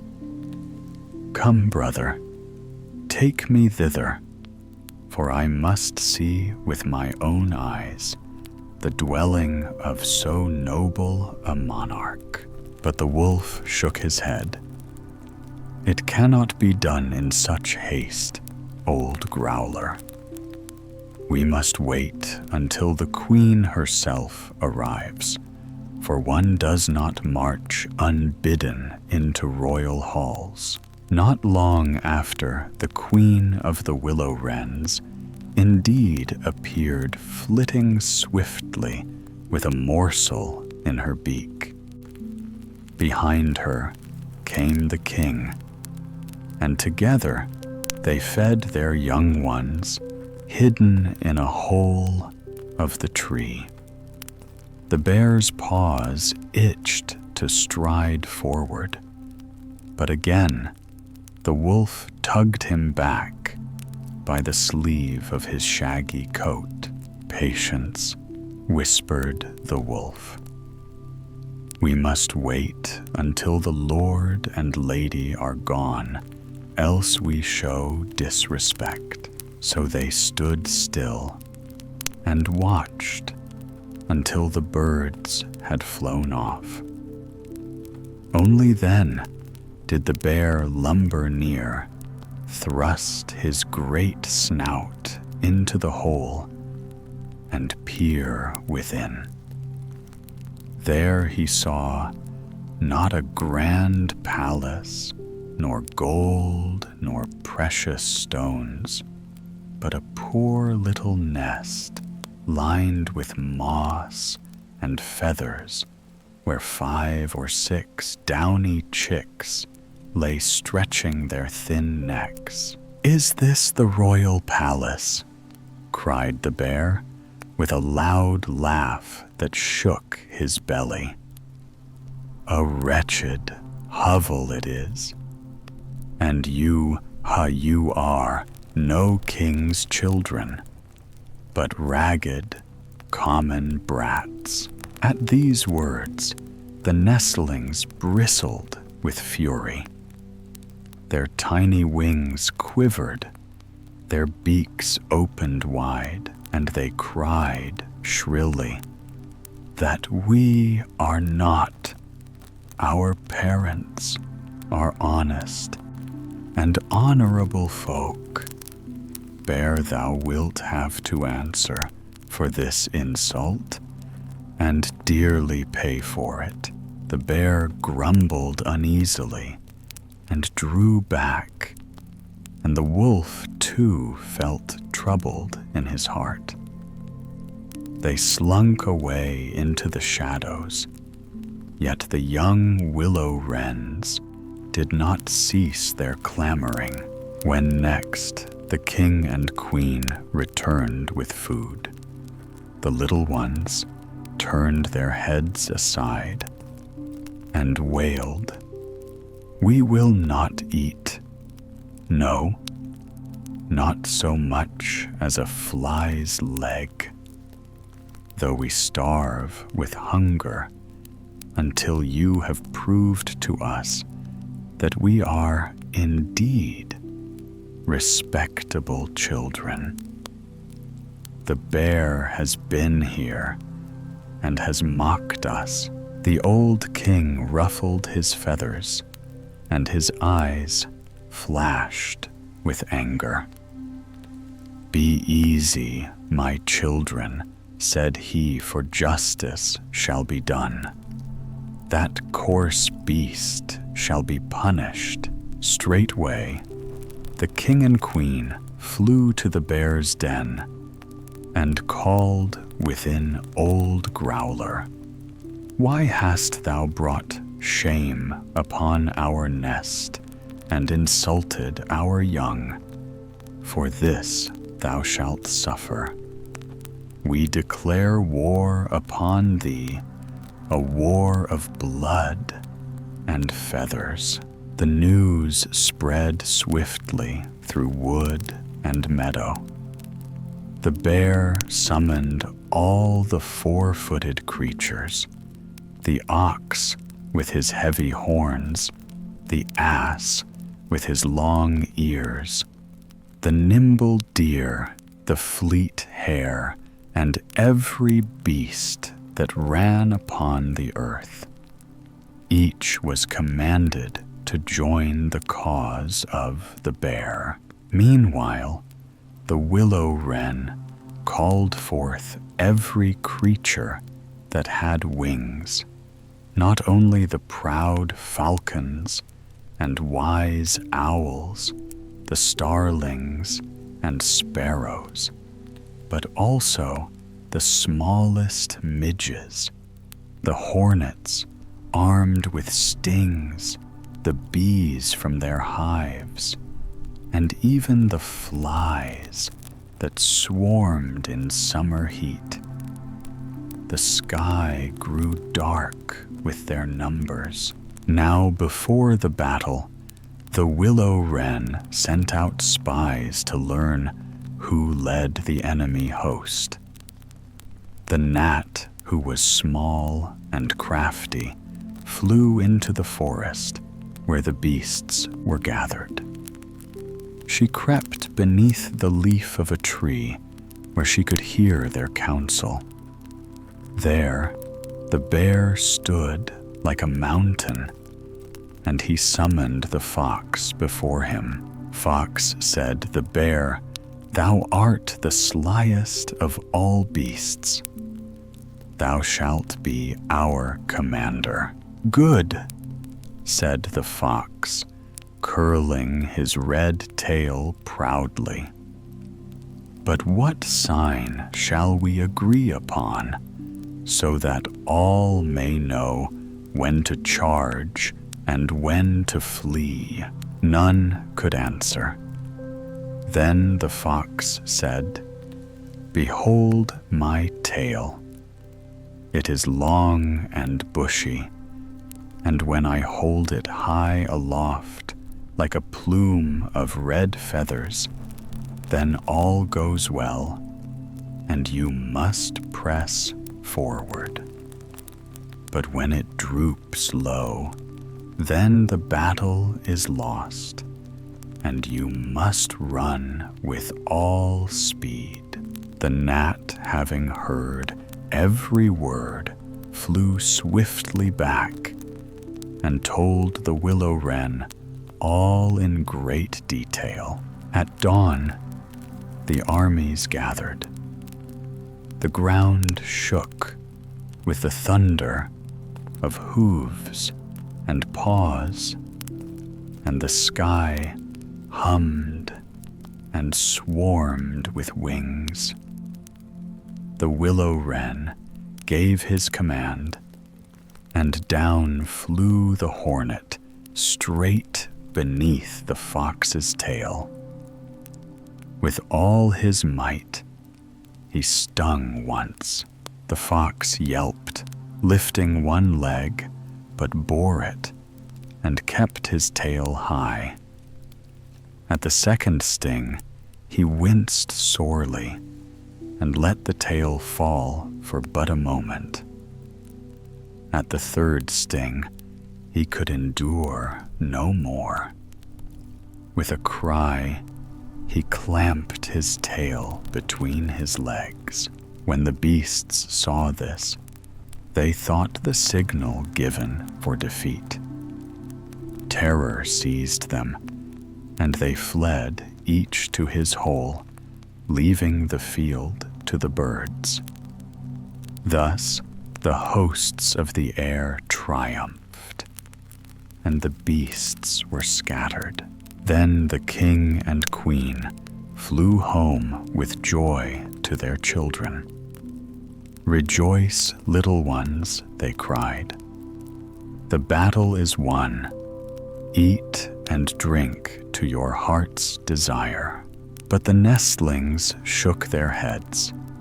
"No feast for us until the bear himself comes to our nest and begs pardon, confessing before our eyes that we are honorable children."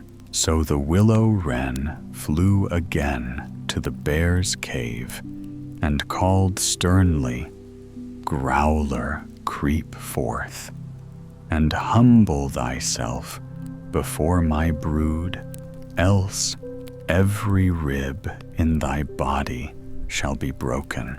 The bear, trembling with fear, came forth, lumbered to the nest, and bowed his head low. With a groan, he begged the pardon of the chicks, confessing their worth. Only then did the young wrens clap their wings, laugh, and eat greedily, making merry far into the night. And so it was proven that even the smallest may win honor when they stand together, and that prideful words once spoken must one day be answered. Old Hildebrand. Once upon a time, there lived a poor peasant named Hildebrand and his wife in a little village. The parson of that place, a man sly in heart, though smooth in tongue, had long cast longing glances upon the peasant's wife. Many a day had he pondered how he might spend, without fear or interruption, a whole day alone with her. The wife herself, being not unwilling, lent her ear to his plans, and thus they plotted together. At length the parson said, "Listen, my dear soul, I have devised a scheme most fitting. On Wednesday thou must take to thy bed and feign thyself grievously ill. Tell thy husband thou art so weak that death itself seems near. Groan, lament, and hold fast till Sunday. Then in my sermon I will declare that whosoever has at home a sick child, a sick wife, a sick husband, father, mother, sister, brother, or any other, and makes a holy pilgrimage to the Göckerli hill in Italy, where for one kreutzer a sack of laurel leaves may be bought straightway, that sick one shall be restored to health." The wife agreed at once, saying, "I shall act it out well enough." So on Wednesday she crept into bed, wrapped herself in blankets, and began her moaning.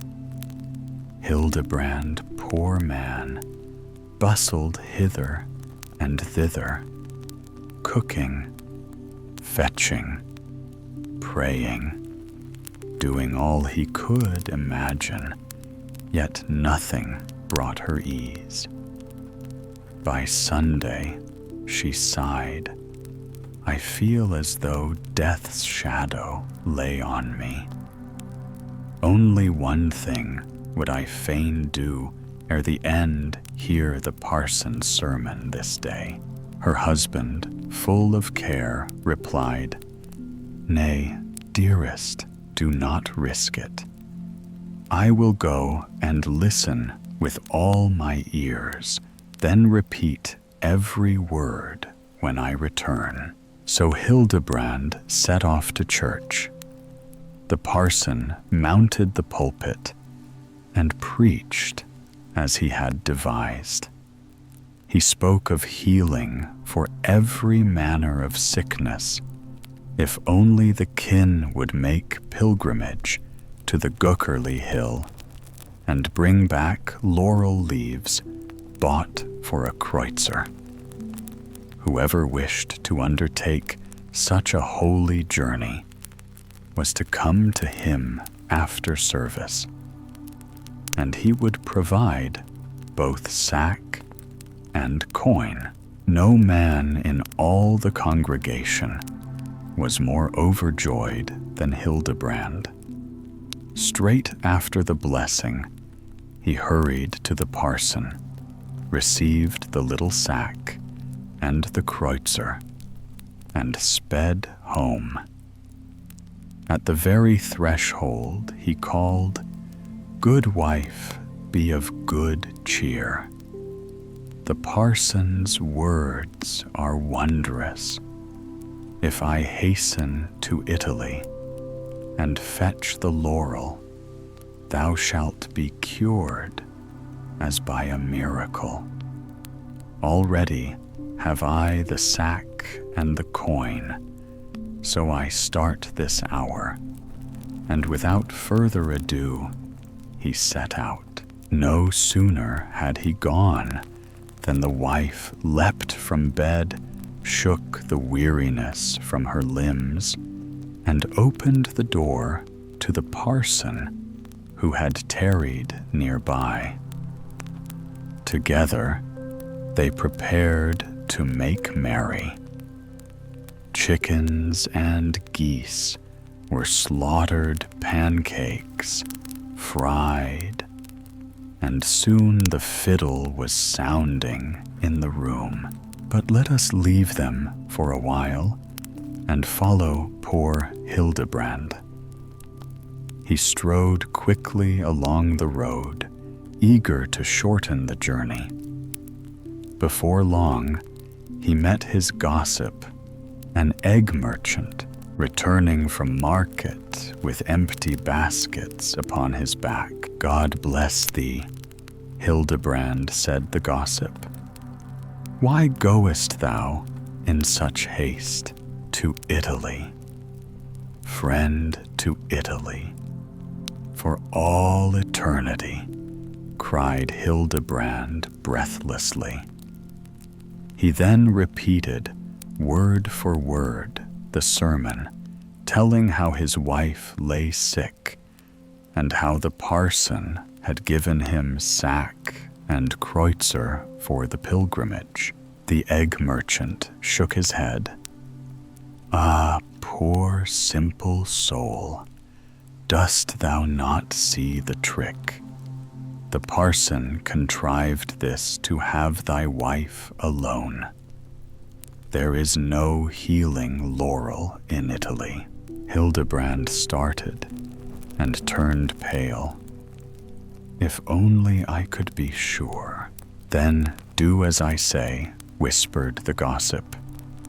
Creep into my egg basket. I will carry thee back to thine own house, and thine eyes shall prove the truth. So Hildebrand crouched within the basket, and his gossip bore him homeward. When they reached the cottage, all was noise and laughter within. The gossip knocked "Who is there?"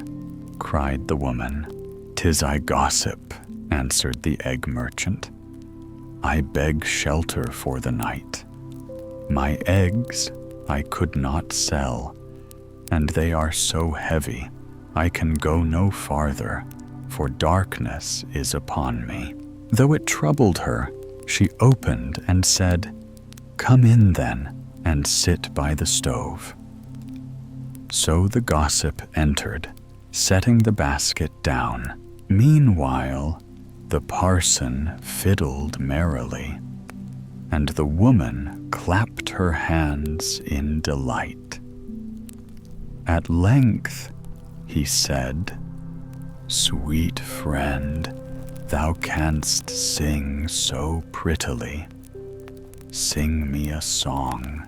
"Oh," laughed she, "in my youth I sang well, but that time is past." "Sing, I beg thee," urged he again. So she began, "I've sent my husband away from me to the Göckerli Hill in Italy." The parson struck up in answer, "I wish 'twere a year before he came back. I'd never ask him for laurel leaf sack." Hallelujah. Then from the shadows the gossip sang slyly, "What art thou doing, my Hildebrand dear? There on the bench by the stove, so near." Hallelujah. At that, Hildebrand himself sprang up from the basket and thundered forth, all singing, "I ever shall hate from this day, and here in this basket no longer I'll stay." Hallelujah. Out he leapt, seized a cudgel, and thrashed the parson soundly, driving him from the cottage in disgrace. And thus the trickster's scheme was undone, and the wife learned never again to feign sickness at another's bidding.